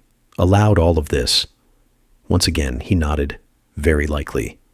Why? Codfish asked the million-crone question. I don't know. Power? Maybe she gave them something. Either way, she is tied to something, an object, a rune, a site. Destroy it, and her ties to this side will be severed. I looked at my team, Codfish and Largemouth nodding. The priest departed, wishing us well. God be with you, son. I must see to our fallen. Anglerfish said he knew the way, so we followed him. We didn't know what was coming next, but I don't think anything could have prepared any of us for it. I still think back to that long walk we made through the marsh, one final trek to end this. The fog was stifling, attempting to envelope us at any point had we stopped to do anything. My senses were going haywire between being blinded visually, the silence allowing any twig, snap, or splash to catch my attention. The cold air mixed with the periodic steps we took through bog, freezing our legs and shocking our system. Our rifles were raised, scanning whatever we could, preparing for another wave of our people that had been paranormally conscripted to rush us with anything from knives to their bare hands. But nothing came, and I am partially wrong. Anglerfish walked almost the entire way with his weapon down. Somewhere in between complacent and in a trance, yet he led us, cognizant enough to make course corrections, despite the fact that he seemed to be working off of instinct. In Afghanistan, he helped us track an HVT through rugged mountainous terrain, choosing the best path to maneuver on the fly that saved hours from an already long journey.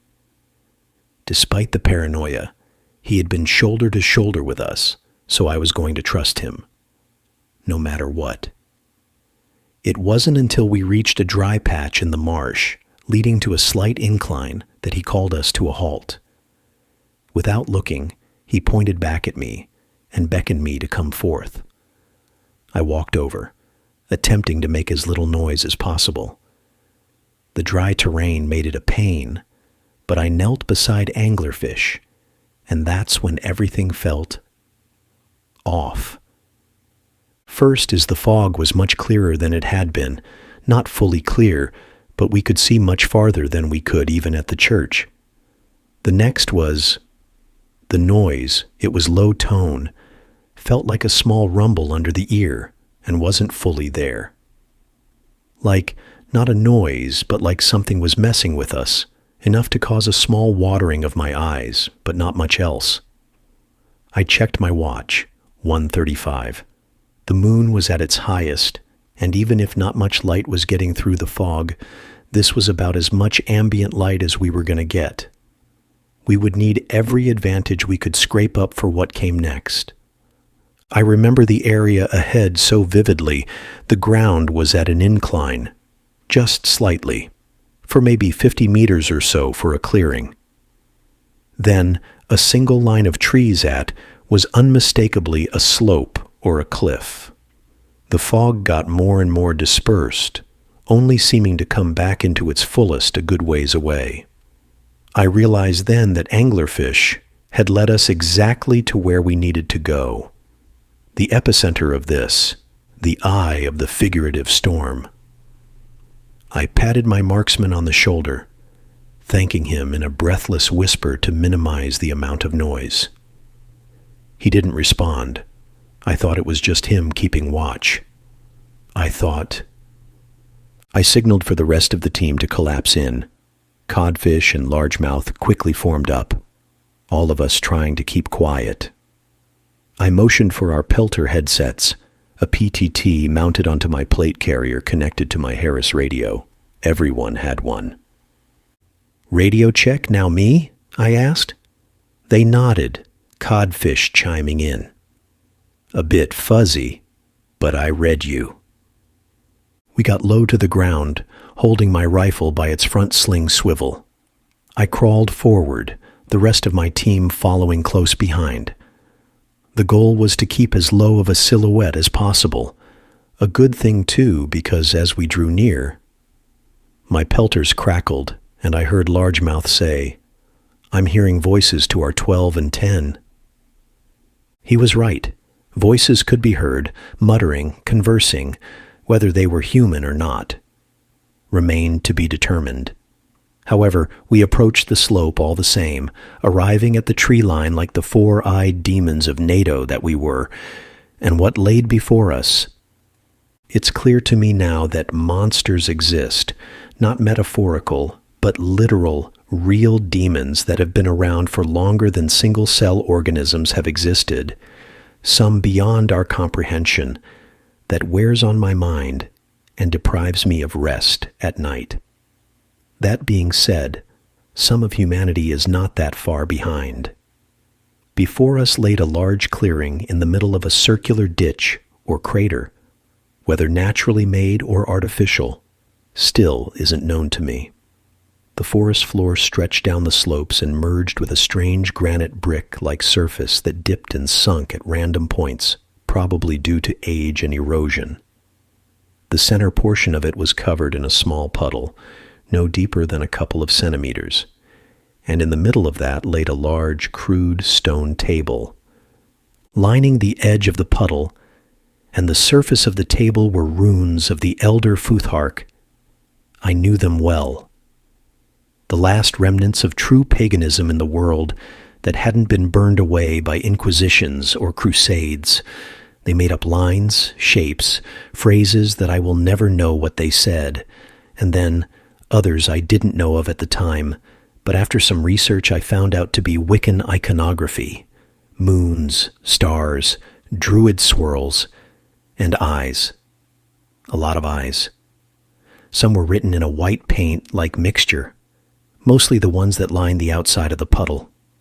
However, the ones on the table, it was dried, no heat being given off, but from my long military career I knew the sight of blood when I saw it. "This is a ritual site," Codfish muttered over the comms. And then the people, those fucking vile monsters.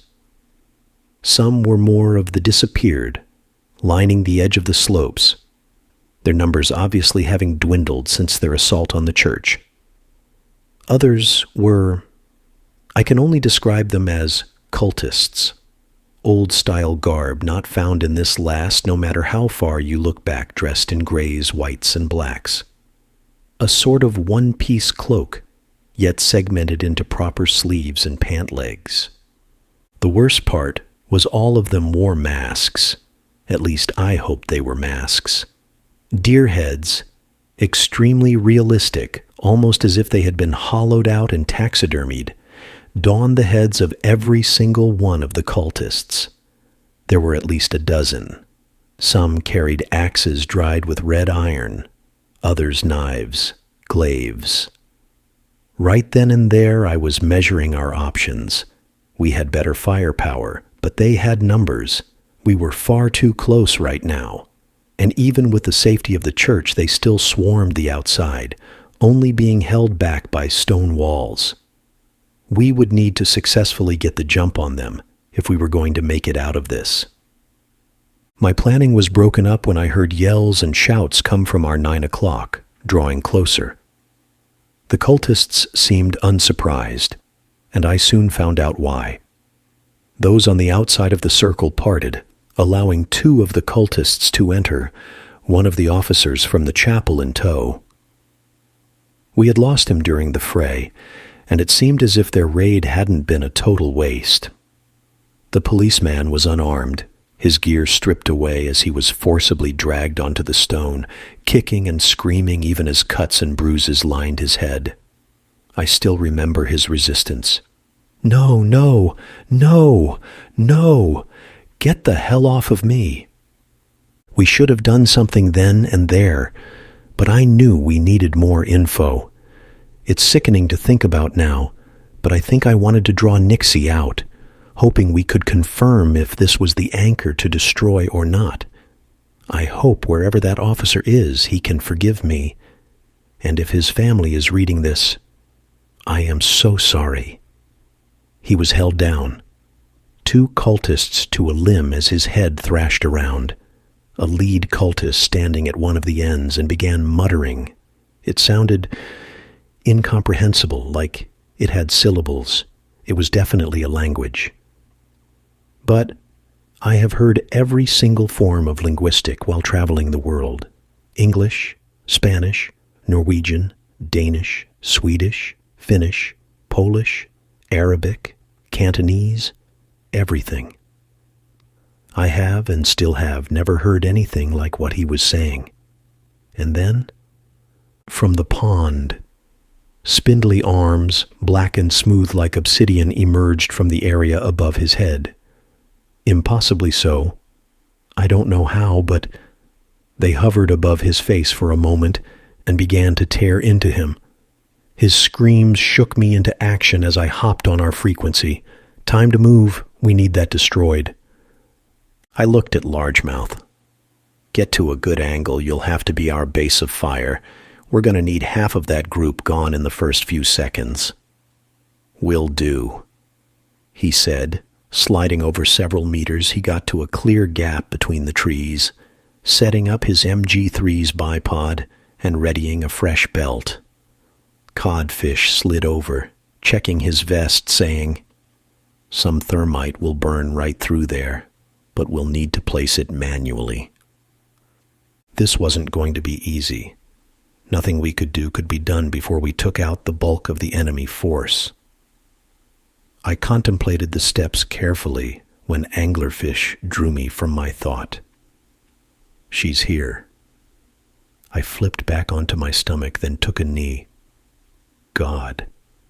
A head rose from the pond, following the arms as the peeled away flesh and muscle. He still continued to scream, even as his body was being picked apart. The hair on her head was spindly, looking like a bundle of twigs and fur that had sat in the marsh for several thousands of years. Her face was almost entirely obscured, except for a set of eyes. Those eyes, they were bright gold, a glow that seemed unnatural. I don't know how to explain it. Almost as if light itself wasn't illuminating them, but some other force. It was consuming, deteriorating. I had to force my eyes shut. "You got a shot?" I asked Angler. No response. I looked back up as Nixie was fleeing back into the water, dragging the man into her makeshift puddle portal as his screams became smothered by water. "Angler," I grumbled, trying my best not to yell despite everything in me wanting to. He finally answered, "Yes." "Take it." "Sorry." Over the course of mere milliseconds, I contemplated what he meant. I got my answer when the snap of his suppressor echoed, firing a shot into my back. It's only by the grace of God that my backplate and soft armor held up, just barely. I found out later the 7.62 NATO round punctured damn near the whole way through my plate. He was close, and it cracked several of my ribs near my spine on impact. The force of it sent me straight into the ground, my rifle caught between me and the dirt, my nose smashing into the rail of my rifle as my face got a taste of soil and blood. Then my lung fought for lives as I coughed, heaving air as I tried to catch my breath. I thought I was dying. I felt like I was dying. I didn't know what was happening. My gloves dug into the ground, flipping me onto my back. Through my night vision, partially smeared with dirt, I saw Angler flip up his nods. God. His eyes, just like the ones at the church, just like those around the circle, they glowed. Milky white as can be, as he stared down at me emotionlessly. Largemouth cried out in rage. Grabbing his MG3, he tried to spin around and return fire at Angler, only for our former marksman to draw his pistol and double-tap my gunner in the chest. He was much farther away. The caliber was smaller. He made it out better than I had, but it still caught Largemouth by surprise. He slipped back against the tree, gun falling awkwardly on top of him. I remember another violent coughing fit, trying to get my bearings as Anglerfish must have noticed I still was alive. He aimed his pistol at me. I stared down, the barely prepared to meet my face at the hands of one of my own team, now turned unwilling traitor. That was, until a series of shots was fired off. One threaded the needle through the side of his headset, through his head, and out the other side in an explosion of gore and plastics. Another grazed the back of his neck below his helmet, and a third through his neck. Angler dropped lifelessly, his handgun bouncing off the ground as the weight of his nods forced his head to roll towards me. I saw his face, the color bleeding out as the glow in his eyes faded and returned to normal. Codfish stepped forward, smoke exiting his suppressor as he scanned the area, Largemouth recovering as he fought to his feet. My comms man attempted to come to my aid. However, the nightmare scenario occurred as our enemies ascended the slope and attacked us. We were now caught off guard. I don't know if she planned it. That witch. That fucking witch. A horde of disappeared raced towards Codfish, whose rifle quickly snapped to level and started to fire off shots. It was strange to see tight shot groups firing off, dropping them left and right, a violent crowd control as he was forced to back up. Not long after, a burst of machine gun fire shook the forest as Largemouth staggered to his feet. They were too late to help me, however, as I found myself dragged down the hill. Two cultists grabbed onto my combat shirt and pulled me down, using gravity to aid them. I tried fighting back. I was winded, in no condition to fight, but damned I did. With my right hand, I grabbed the one on my right side by the neck, causing him to panic.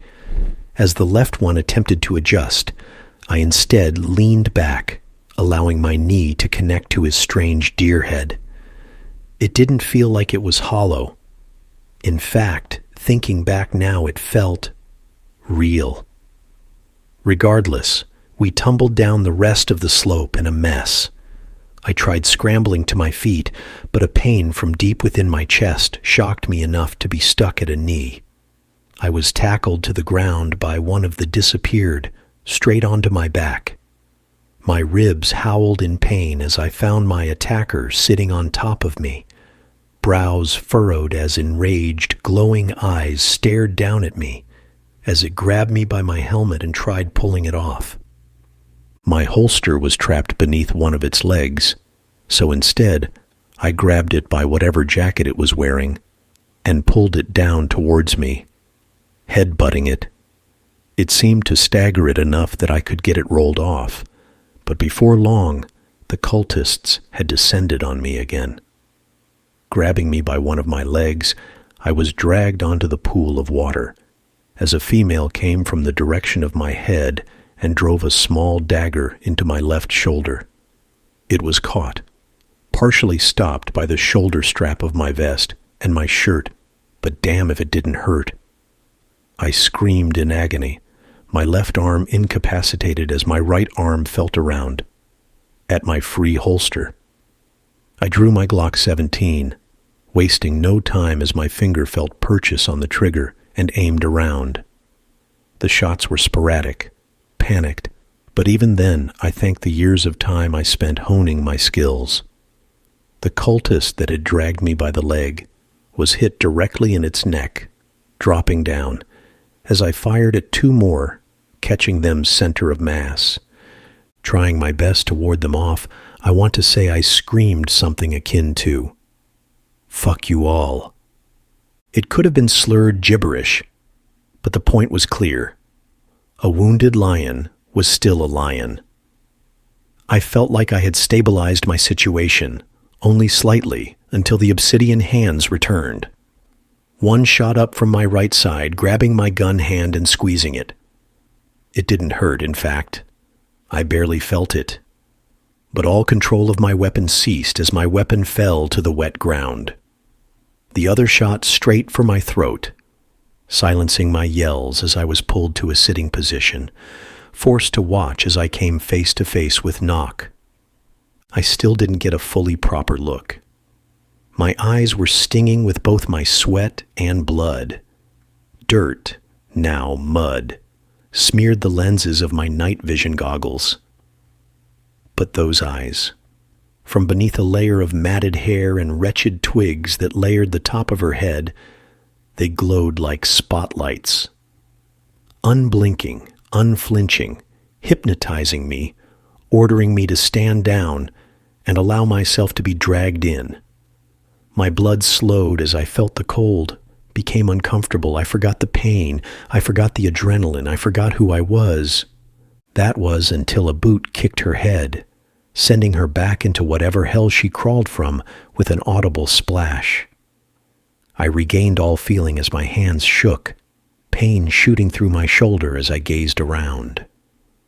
Largemouth staggered forward, positioning himself in front of me as he hip-fired his MG3. The belt laid at his side, almost emptied as he fired off, forcing the cultists back and cutting down more and more thralls. I felt a hand at my carry handle, causing me to flail my good arm, only to see it was Codfish. He had grabbed me by my plate carrier's carry handle and was dragging me out of the puddle and onto the slope. I looked back at Largefish, who had pushed our enemies a considerable distance back. Then, his belt went dry. He saw this, and then turned to join us, and stopped. I wanted to yell, I wanted to rush to his aid, save my machine gunner, but I couldn't. A knife found itself buried deep in his stomach as he stopped, breath stolen as his mouth was agape. He looked down. A child, one of those that the former police chief had mentioned, stared back up at him with glowing eyes. It backed off. He staggered forward. Another child rounded the side of the table and buried a blade into his side, forcing him to drop to his knees. His MG3 hit the ground as his arms shook.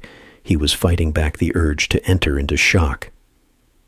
He reached down and drew his pistol, the weapon shaking as he muttered under his breath when coming face to face with the children. Then they closed in.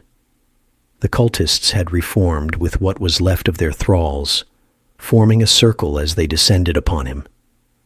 Through a gap in the formation, we made eye contact. His breathing was shaky, uncertain, but he nodded to me.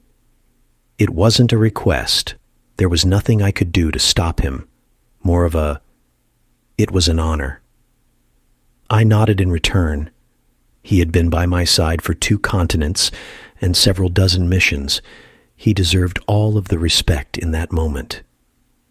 The obsidian arms emerged from the pool, grasping his shoulders as Nixie's head returned, and knowing he was right next to the ritual site's epicenter, reached for the 2 M67 hand grenades mounted on his vest. "We have to go," I sputtered to Codfish, grabbing onto him for support. He tried to protest. "No, we—" Then he surveyed the scene and took off, dragging me with him as both of us raced up and over the slope. The last thing I remembered when I looked back was Largemouth staring defiantly into that damn beast's eyes as he let the spoonless grenades drop to the ground. After a few seconds of running, we dropped to the ground. The explosion of the grenades shook the earth and sky. Shrapnel soared through the air, cutting through bark, leaves, branches, destroying anything in its path. A follow-up rumble, greater than anything they could have produced, rocked the ground beneath us. As for the first time, wind entered the area around us. Codfish placed his arm over me, hoping to possibly shield me as we remained there, unsure of what was next. Then, nothing. Silence was all we had as my eyes clenched shut, sure that we had failed and would be dragged off back to her. However, nothing then. The sounds of the forest returned. In my haze of pain, I didn't notice at first. However, Codfish did, rising to his feet and gazing around. "We did it," he muttered, a gust of wind blowing leaves past me as he laughed exhaustedly, then quickly knelt beside me as he flipped me over. It was left side first, right on my bad arm. Damn that fucking radio head. I jest. If it weren't for him, I wouldn't be here typing this out. He quickly checked my wound, popping open the IFAK mounted to my belt as he scanned around and shouted into his headset, "This is Element Romeo. Any station on net. Radio check." After a few seconds of silence, we were graced by the best sound all night. "Element Romeo, this is Maine. Requesting status." He didn't give them a chance to request shit. Last thing I heard as I drifted off was him shouting into the headset. "Situation secured, possibly. Requesting channel for immediate 9 line. Precedence is urgent." "Roger, Element Romeo. Bird is on standby. Roll 2 is prepared." "Good. Standby for shit. Stay with me. Kraken." The kind of slumber I experienced is strange. You feel the seconds, minutes, days roll by, but you don't at the same time. I thought it was the afterlife, floating weightless in half-consciousness. However, I was wrong. I awoke a week later at a hospital in Copenhagen. The first person to greet me was my CO, who, although looked exhausted, was relieved I had returned to the land of the living. Codfish had given him a full sit rep, and although he was very scrutinizing of it, knew something was amiss when his report matched the findings of many of the villagers and the priest. They had no idea 2 firefights had occurred and only came in with a full force when the explosions of the grenades were detected by an infantry unit at the perimeter. Largemouth and anglerfish have been listed as MIA, a fact that has burned me up inside to no end. However, the Royal Navy believed it was easier than attempting to create a false scenario of some of its best operatives dying overseas. The site was gone, almost completely wiped off the earth, and the bodies and the disappeared could be found. Despite Marines and Home Guard performing several searches of the entire grid square, my CO still doesn't believe that it was Nixie, but I know better. The revelation of this cult had him shaken as he left. We've dealt with all sorts of extremist cells and terrorism over 2 decades, but this was different. And if they could attempt something like this, what else were they capable of? 2 of my men are dead. Codfish has been moved to another team, and I don't even know if they'll ever let me lead an element again. I hope it was worth it. I've been recovering ever since then, and even now, months later, those piercing yellow eyes still haunt me, asking me to return to that swamp, to her. It's taken every ounce of effort I've got, but I've staved it off, for now. I don't know what comes next, but this isn't the end. We were under attack once, and will probably be soon again. For whatever it's worth, stay safe, please.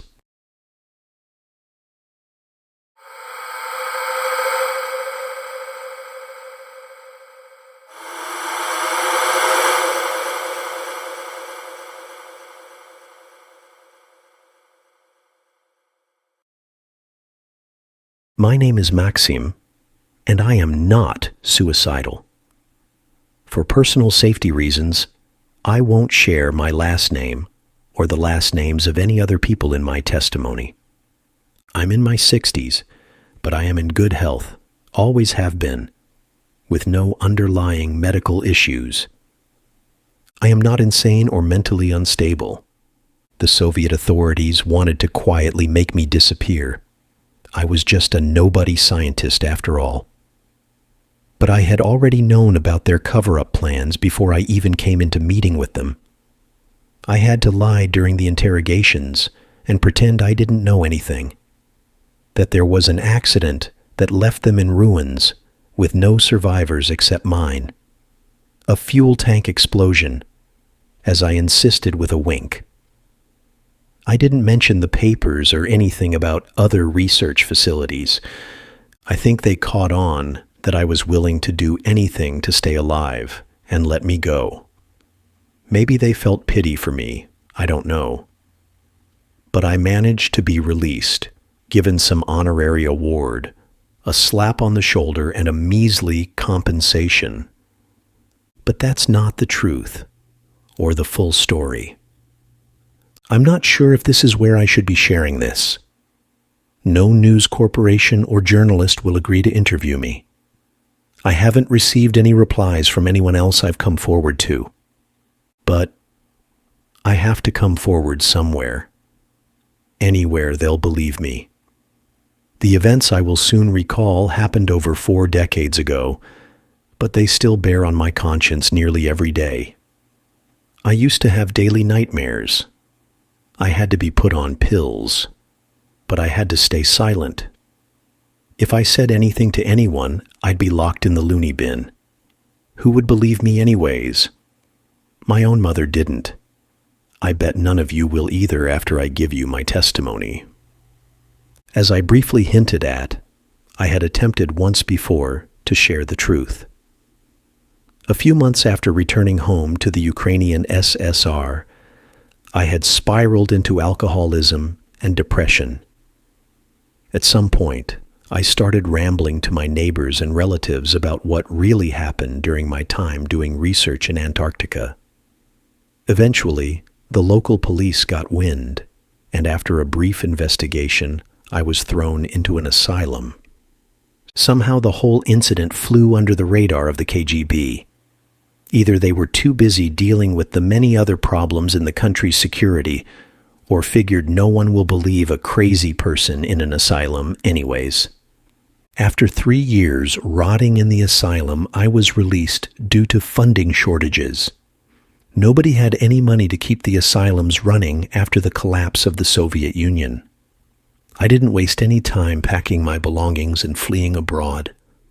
I won't say which country I currently reside in for my personal safety, but it is not anywhere in the former Soviet Union. Luckily, the early 90s in the USSR were rocked by political turmoil, and I was able to slip through the cracks, despite me being unofficially blacklisted from leaving the country. For several years, I had to continually flee from place to place, country to country, making fake IDs and living fake lives. Somehow the FSB, formerly the KGB, was alerted to my release from the asylum and began to harass my family, asking for my whereabouts. Eventually, they tracked me down in Switzerland, where I had barely escaped by the skin of my teeth from their grasp. After a few years, however, the attempts to find me ceased. I guess the case was stuffed aside, deemed unimportant. I've lived the rest of my life in relative peace, except for having to bear the weight of what happened. But no longer. I will now recall everything I remember as it was from the beginning, although I don't think I can ever forget. Captain Dmitri was the commander on base of our little Soviet-run research outpost in Antarctica. He was still foreboding in his old age, with his white but full head of hair shaved into a buzz cut. A former colonel in the Red Army who had fought in the Eastern Front against the Finnish, receiving several medals and distinguishing himself as a capable leader. At the age of 60, he was forcefully transferred from active military service to work as station commander for our facility. Nobody knows what for, but there's rumors that he had gotten himself tangled into something he shouldn't have. How else does one end up being banished to the farthest corner of the globe? He should consider himself lucky. If the Soviets could have, they would have banished him to the moon via Sputnik, or just quietly made him disappear like they tried to do with me. He was very professional, but did things the casual, laid-back sort of way when possible. I think he preferred to just take it easy and get himself drunk in his office on most days. Today, however, was not most days. He was visibly unnerved as he stood in front of us in the Commons area. We may be at war with the West," Captain Dmitri unexpectedly exclaimed. I remember it clearly. We all exchanged uneasy looks. Some swore under their breath and others began to pray despite their ardent atheism. It didn't help that Captain Dmitri's voice almost cracked at his own announcement. "I knew they would start it. Those damn pigs," cried out Anton, one of the maintenance workers, while throwing his gloves on the ground in a fit. "Are you sure, Captain? Why hasn't anyone relayed the declaration of war to us? And how come we haven't been attacked by anything?" Abram began to reason. He was the psychiatrist here, a Jew from Minsk. Comrade Nikita cut off the captain and spoke first. "We haven't had any contact with any other bases for several days. Maybe it's not because of the weather, but because they've been destroyed. Maybe we just got lucky or something, I don't know," he said as he rubbed his forehead, deep in some thought. Nikita was the comms engineer at our station. Yesterday, he had received several strange, distorted SOS messages from an unknown station in English. Expectedly, when he tried to get through, no reply came, as it was the beginning of winter. Several major blizzards and geostorms had rolled in, shunning any communication with the outside world. The eeriest part was when he and Sergeant Igor calculated the source of the messages, the coordinates appeared in an empty spot on the map. No known research facilities or sites were located anywhere near there. They figured it was a distress call from a foreign expedition which had gotten stranded or lost. The weather was treacherous the entire rest of the day, and no one was able to leave until the next morning to investigate. Around 6 a.m. today, as soon as the winds had softened to acceptable levels, Sergeant Igor, the squad leader of the defense guard here, along with his co-pilot, Specialist Gunter, got in our helicopter to go to the location of the coordinates where this call had come from. They went with Comrade Thomas. Because he was a younger, nerdy guy from the Estonian SSR, he spoke pretty good English and would function as a translator. The flight was about 3 hours from base. However, when they had reached the coordinates, they found nothing at first. But upon closer inspection, some sort of entrance to an underground facility, along with a helicopter pad and some fuel storage tanks were uncovered. After circling a few times, they decided not to land on their own, and they headed back here to share the news. But that's not all. Around 7:15, another call came in. This time, Private Alexander was at the comms, and he swiftly answered. It was the closest Soviet station, about 3 hours' flight from us. Interestingly, this station, which I won't name, formed a triangle between our station and the unmarked facility, although this station was about a half an hour flight closer to the unmarked facility than ours. I don't know the exact words he heard on the radio, but as he recalled, the gist was, the Americans are attacking. I don't know what's going on. Something is wrong with them. I can hear them. I hear them in the hall. No other messages came, and the radio conveniently returned to static. The captain immediately placed the facility on high alert, but didn't tell us why until now. When the reconnaissance flight returned at about 1300 hours, they were immediately informed of the call from the neighboring facility. In turn, they have now informed us of the situation. The status of the neighboring Soviet facility cannot be confirmed at this moment, as the reconnaissance flight won't return before the nightfall winds begin.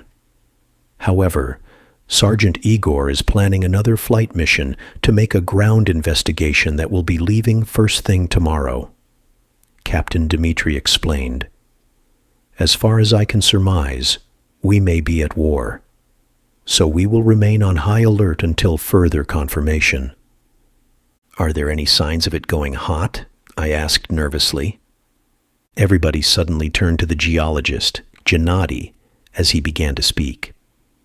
If there were any unusually large or nuclear explosions, especially like that of a nuclear holocaust, I would have picked them up with my seismology equipment.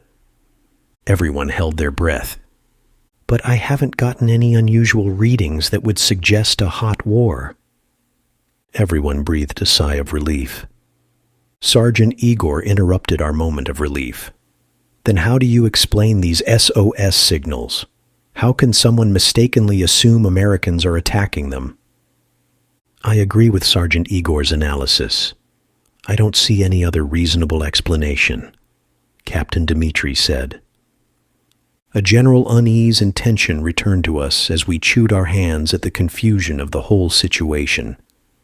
Just then, Private Ivan ran into the room. Sergeant, I need to report an urgent update on our situation, Sergeant, he stated.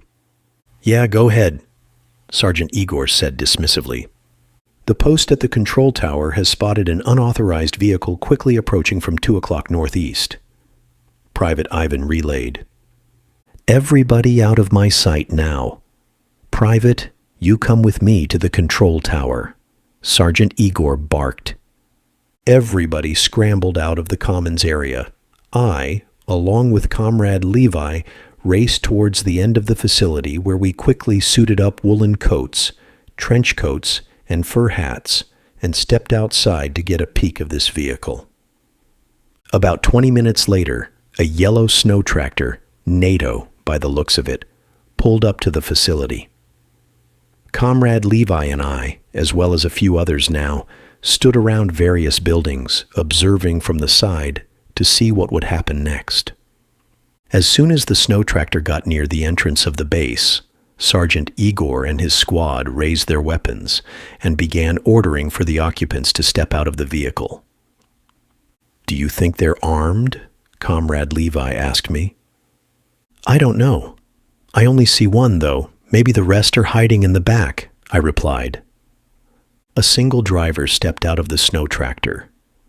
It was a woman? She seemed very poorly dressed for the weather.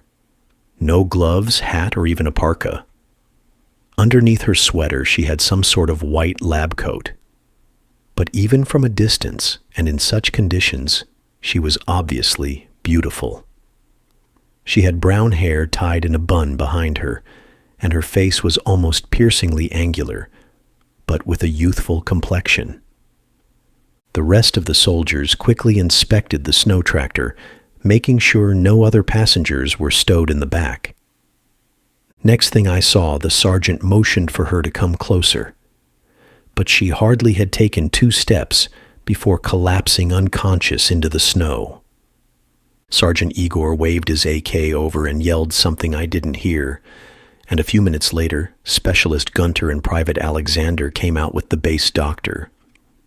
They put her on a stretcher, and she was taken to the doctor for treatment. She didn't appear to have any signs of injury, so he ordered for her to be warmed up and put somewhere to rest until she awakens from her coma. We decided to put her with Anna, a Jewish nurse from Minsk. Usually they wouldn't allow Soviet women to come to Antarctica, but she had some sort of connection to Abram that got her the job. Maybe they went to the same synagogue or something. "I don't trust you Mongoloids to be around an unconscious lady," she told us sternly, taking the poor damsel into her room. She herself, to be honest, was quite haggy-looking and overweight, but that didn't stop several of the guys here from trying to hit on her. So I couldn't blame her for her concerns. I guess it gets pretty lonely at the loneliest place on Earth. Meanwhile, Captain Dmitri called for us to meet up once more in the Commons area. There, Sergeant Igor cleared his throat and started making an announcement. "Comrade Nikita," he called out, motioning towards him. "Attempt to make any contact with Vostok Station and any other bases in or around Antarctica, regardless of nationality. I will take 3 more of you and attempt to make a ground investigation and see if we can uncover any more information tomorrow. If that woman wakes up, alert me immediately. Keep a close eye on her, Anna. Until then, I want you to keep everyone dispersed to their rooms until I return." He finished. He called out Private Alexander, one of his squad members, Comrade Bogdan, a trusty Romanian worker, and me. "I want you 3 to come with me for this. Gather what you need. We're leaving in 30 minutes. Sergeant Igor barked at us and then marched off to his office. After getting some chow, I went through the cafeteria lounge into the 2-story dorm building to prepare myself for tomorrow's mission. On my way there, I bumped into Private Ivan. He looked distressed. His usually stoic demeanor was one of fear. "Hey, Ivan, you all right?" I asked. "I don't know, Max. My wife lives in St. Petersburg. If the whole Wartime thing is true..." He trailed off, nervously playing with the wedding ring on his finger. Not knowing what else to do, I put a hand on his shoulder and gave him a nod in solidarity before stepping into my room. We were all worried about our families back home. The next morning, the 6 of us, Sergeant Igor, Specialist Gunter, Private Alexander, Thomas, Bogdan, and I, departed towards the neighboring Soviet base. On the helicopter flight to the American base, Me and Private Alexander nervously talked about our home and families. We were both from Ukraine. He was from Kiev, and I was from a small village in eastern Ukraine. My official job is a materials and design analyst. I test out the durability of various materials in sub-zero conditions and other variables. In the Army, I was a combat engineer, which gave me good knowledge with base design and infrastructure layout, as well as knowledge of explosives, which is why the sergeant wanted to take me along. Anyways, it was almost a miracle I was chosen to come here. I was young. I wasn't from a big city, didn't go to a major university, didn't have any important connections. I was only even considered for my application because my father was an outstanding hero of the Soviet Union for his service in World War II. But somehow, I actually made it. The pay and benefits were a lot higher than anything I could have gotten in the mainland, and the experience would be an amazing career start for me, wherever I decided to go after this. Although if the rumors of World War III are true, it won't matter anyways. Suddenly, Private Alexander paused our conversation and began to stare out the chopper windows. "Good Lord, Max, do you see that?" He waved for me to look out the front window. I glanced outside towards the frozen wasteland, seeing what he was gazing at. Good grace. What the hell happened? I blurted out in shock. In the distance, I saw the Soviet camp, or more like what was left of it. The air in the chopper suddenly changed, as if a sudden weight was placed on each of us. We landed nearby on a raised helicopter pad and formed a formation as we began to search for clues as to what happened. However, it became obvious that the camp was totally abandoned. The power had long gone out, and the entire base was frozen over. I gathered a few samples of various burnt materials and did a quick analysis looking for explosives residue. It didn't look like any single explosion went off, but several arson events in succession. The ruins weren't burnt evenly, nor were there craters from air missiles or incendiary bombs marking the area that would imply an aerial bombing strike. "Hey, Sarge, take a look at this," Specialist Gunter called out, pointing towards something. We all scuffled over towards him to see what he had found. In front of us were the frozen remains of 2 people. They were badly burned, but it was clear they were wearing Western-style clothing. "You think they might have done this?" I asked. "Well, it would be better than Wuthray. I found the bombed remains of what appears to be a NATO helicopter on the other side of the camp. Maybe they had some sort of conflict or accident," Sergeant Igor commented. "But what would make them do this?" Bogdan asked. We nervously sunk into our parkas and trench coats and stared around the area. I felt uneasy, as if someone could jump out and attack us at any minute. Sergeant Igor finally broke the silence. "Let's load these bodies in the helicopter and split into groups of 2 to clear the rest of the base," he commanded. We split into groups of 2 and cleared several buildings in search of anything useful. We located the remains of another body. This one so badly burned we were unable to identify to what side it belonged to, which I helped Private Alexander carry to the helicopter. I returned to combing the base looking for details, checking half-burnt rooms and labs, but nothing seemed out of place or indicative of any sort of explanation. Just then, as I rounded a corner to the other side of the base, I saw it. A literal pile of bodies, maybe 4 or 5, lay frozen in a heap in the corner of the cafeteria. "What the?" Alexander stumbled back a foot. The bodies were partially burned and seemed to melt into an amalgamation of flesh. I put a hand over my mouth, and my gaze avoidantly fell to the floor. In front of me lay a Soviet researcher, his hand desperately gripping the handle of a flamethrower stowed on his back. Frozen splotches of blood mixed with frost littered the floor around us. What was he planning to do? I gently prodded at his arm with my foot. Suddenly I flipped around to the sound of crunching glass behind me. I instinctively raised the pickaxe in my hand to defend myself. The door slammed open, and Bogdan and Thomas rushed through the door. "We need you to take a look at this," Bogdan stated while panting in between breaths. Tomas had a scared expression on his face. Just then, they caught a glimpse of the display behind me. They just stared out, sweat pouring off their foreheads, despite the bitter cold. Bogdan gulped. "The sergeant wants you two to see something," he said, without taking his eyes off the spectacle. Private Alexander and I shot each other a worried look before running after them towards the way they came from. Dashing inside a half-burnt building, I got a look at what everyone was standing around. It was a frozen and charred skeleton of a man against the remains of a wall.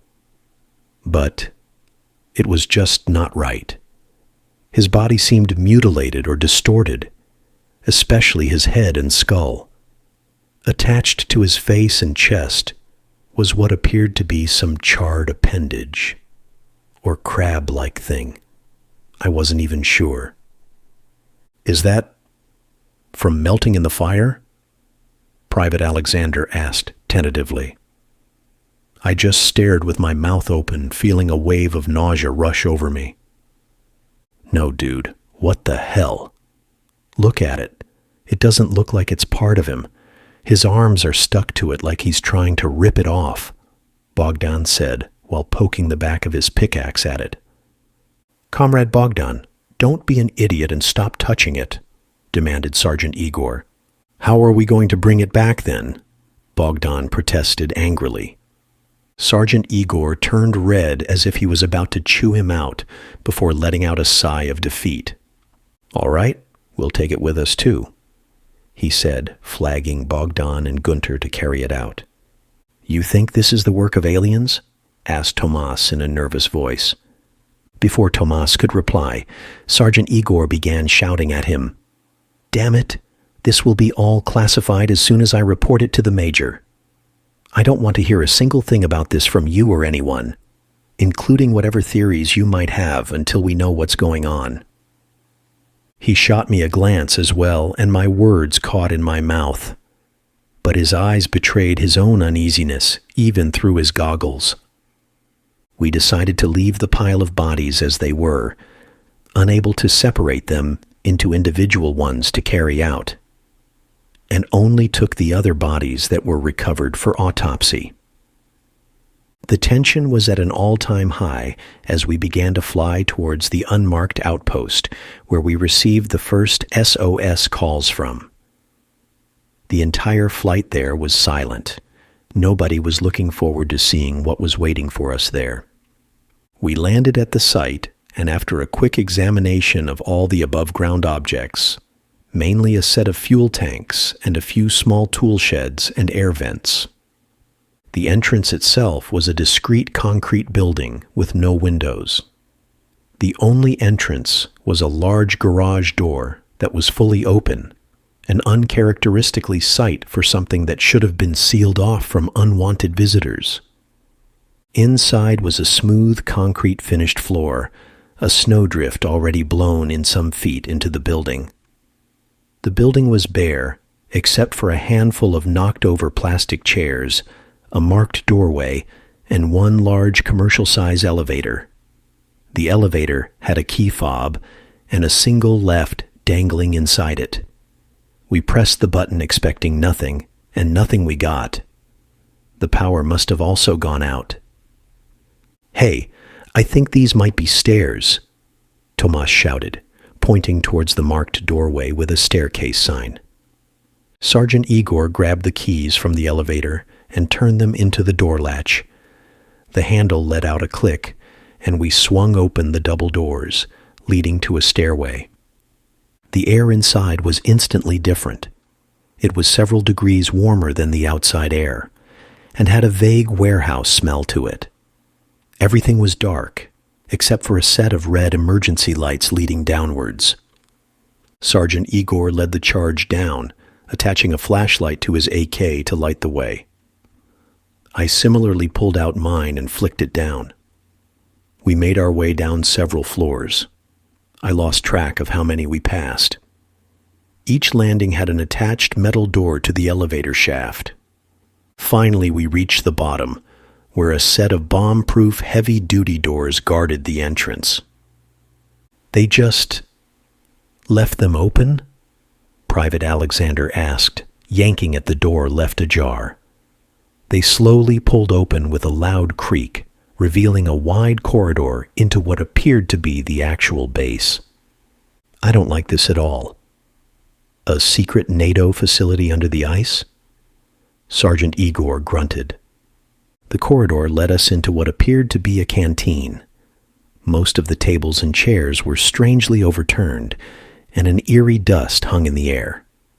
I shoved a table aside with a loud screech and moved up to the food line. Trays of vegetables and appetizers and main courses lined the counter as if it was a normal day. But something was wrong. Where are all the people? Researchers? Guards? Anybody? I soon got my answer. Alexander kicked open a door with a thud in the adjacent hall. I heard him instantly retch. I hobbled over to see what he was looking at. Inside the room lay the bodies of what appeared to be 4 scientists in white lab coats. A revolver sat in the palm of one of them. "Psst! What in the world is this?" Sergeant Igor scoffed. Nobody had any words to say. They continued breaking down doors into various rooms while I stood, unable to take my eyes off the scene. Just then, something caught my eye as I glanced my beam of light around the room.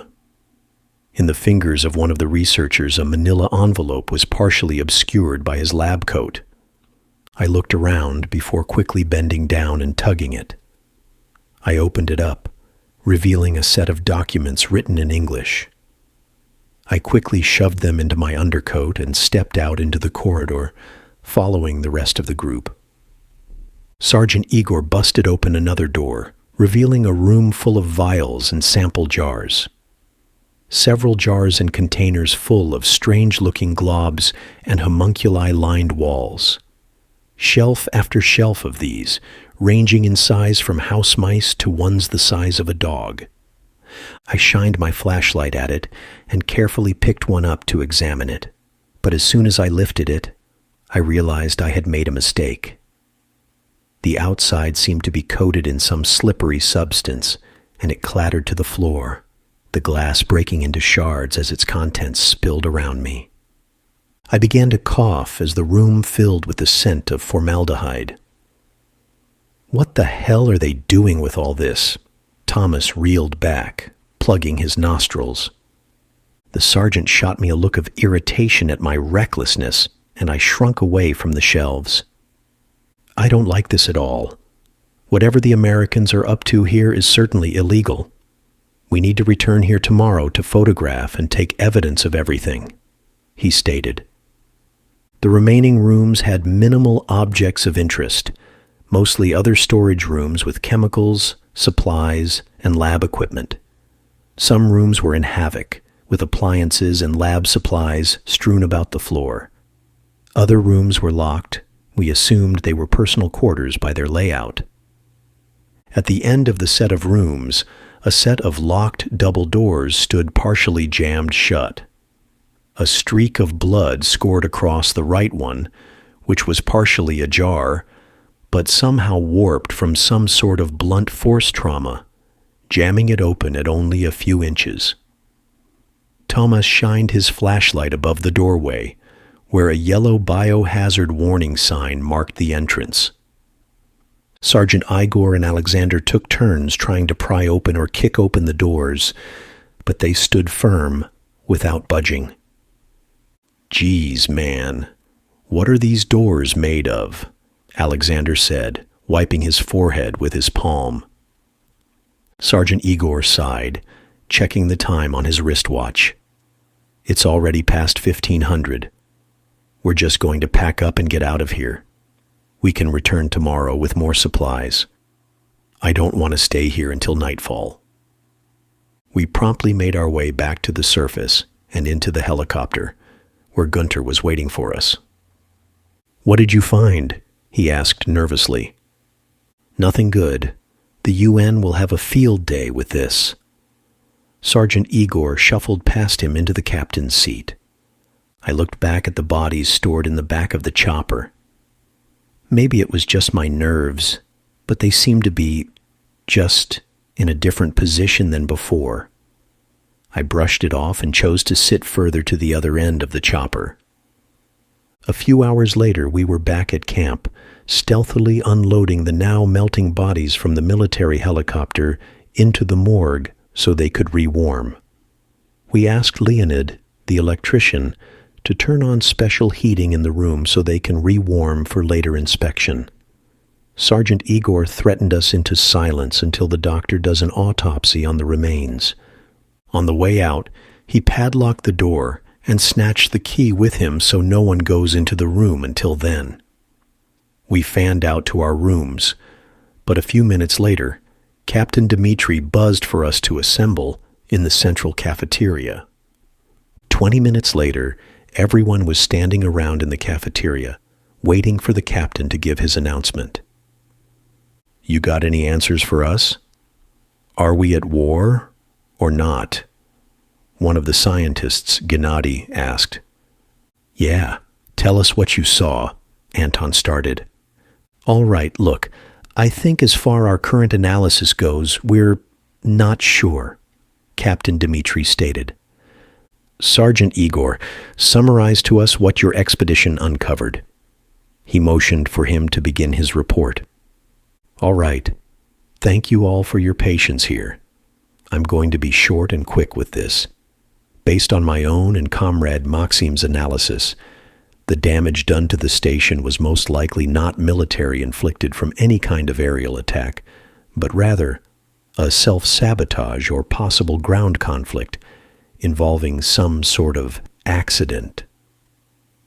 Furthermore, we recovered several materials and specimens that we will examine shortly. I can't say anything more, but as soon as that woman wakes up, we'll interrogate her and likely have more answers. Until then, I will dismiss all of you to your dorms. Get a good night's rest. He completed his statement and let us go. I noticed he purposely left out any mention of what we found at the unmarked NATO facility. Oh, and by the way, Sergeant Igor began while readjusting his fur hat. I want the 5 of you that came with me to help me move the bodies from the morgue storage into the operating room for autopsy. He pursed his lips as he waited for everyone else to leave the common area and return to their rooms. As I already stated before, I don't want anyone else to know about what we found. I told them the least amount of information to calm them down for now, but I need you 5 to be the ones helping me with this for now. You, having witnessed everything I have, are now aware of classified information. Be careful with your tongues. A few minutes later, we were on the opposite side of the building to the common area as we were moving the bodies to the operating room. Captain Dmitri and the base doctor, Mikhail, joined us to help carry the last body, as he would be the one doing the autopsies anyways. Alexander and I picked up one of the bodies, wrapped in a black body bag, walking backwards at the front, going across the hall from one room to the other. Sploosh. What the... I whipped my head around as a splotch of black and red goo fell on the ground in the operating room ahead of me. Bogdan and Tomas had somehow managed to rip their body bag while carrying it. Ugh, that's disgusting, Bogdan said as I stepped around him with Alexander, carrying our body bag and dropping it on one of the tables. Thomas grimaced as he shook his gloves and stared down at his splashed boots. "You fucking morons," snapped Sergeant Igor. "Clean this mess up now," he barked at us. We all quickly scurried to clean up the rapidly spreading puddle of flesh, grabbing mops, rags, and towels. I began to grab a few chunks of scarred flesh with my gloves and throw them into a metal bucket with the other parts. Just then, the freaking fire alarm went off. "What the hell is this?" Sergeant Igor groaned under his breath. "All right, everybody outside. Finish cleaning up and let's go," he ordered. I carefully threw off my bloody surgical gloves onto the operating table and rushed out the door, looking around at the blaring emergency lights and siren above.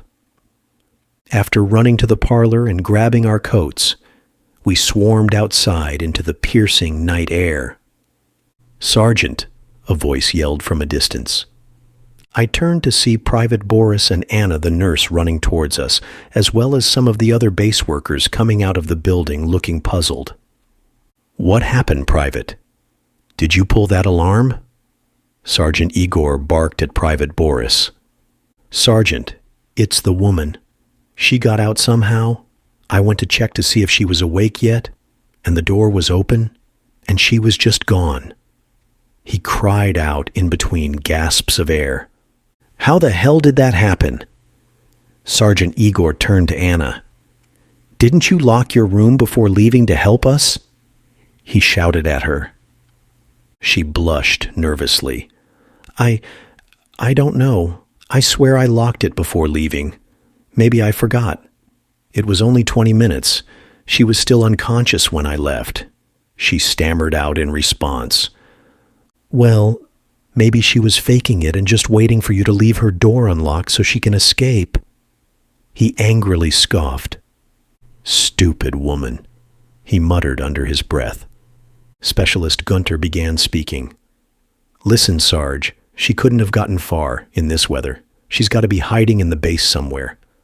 Let's gather everybody and just have us search for her," he suggested. "All right. You're right. It was a good idea to pull the alarm as well. We need everybody to be aware. She could be dangerous," Sergeant admitted. "Tell everybody you see to get in groups of 2 and search for her. Have somebody guard the vehicles so she doesn't try to run." Private Alexander and I nodded to each other and then ran inside to one of the opposite detached buildings and began clearing the rooms to look for this woman. "She's probably just unarmed and scared," he muttered. "I'd be scared too if I thought I was being kidnapped by Americans," he joked. Luckily, it didn't take long to locate her. We heard someone yell from one of the nearby rooms about how they found her. We bolted to the room where we heard the call. Inside the lab room, Nikita the comms engineer and Leonid the electrician stood cautiously in front of the woman. They were trying to corner her in the far right end of the room. She was clearly freaked out and held what appeared to be some sort of metal rod or something. Nikita was desperately trying to calm her down, saying something in a foreign language I wasn't able to understand. She started saying something back, but I didn't understand that either. Boots squeaked in the doorway as Carl the fuel engineer and Felix, one of the scientists, both from East Germany, filed into the room and began to join us in trying to calm down this damsel. She was wide-eyed and terrified, desperately swinging the rod in her hand at anyone who got too close.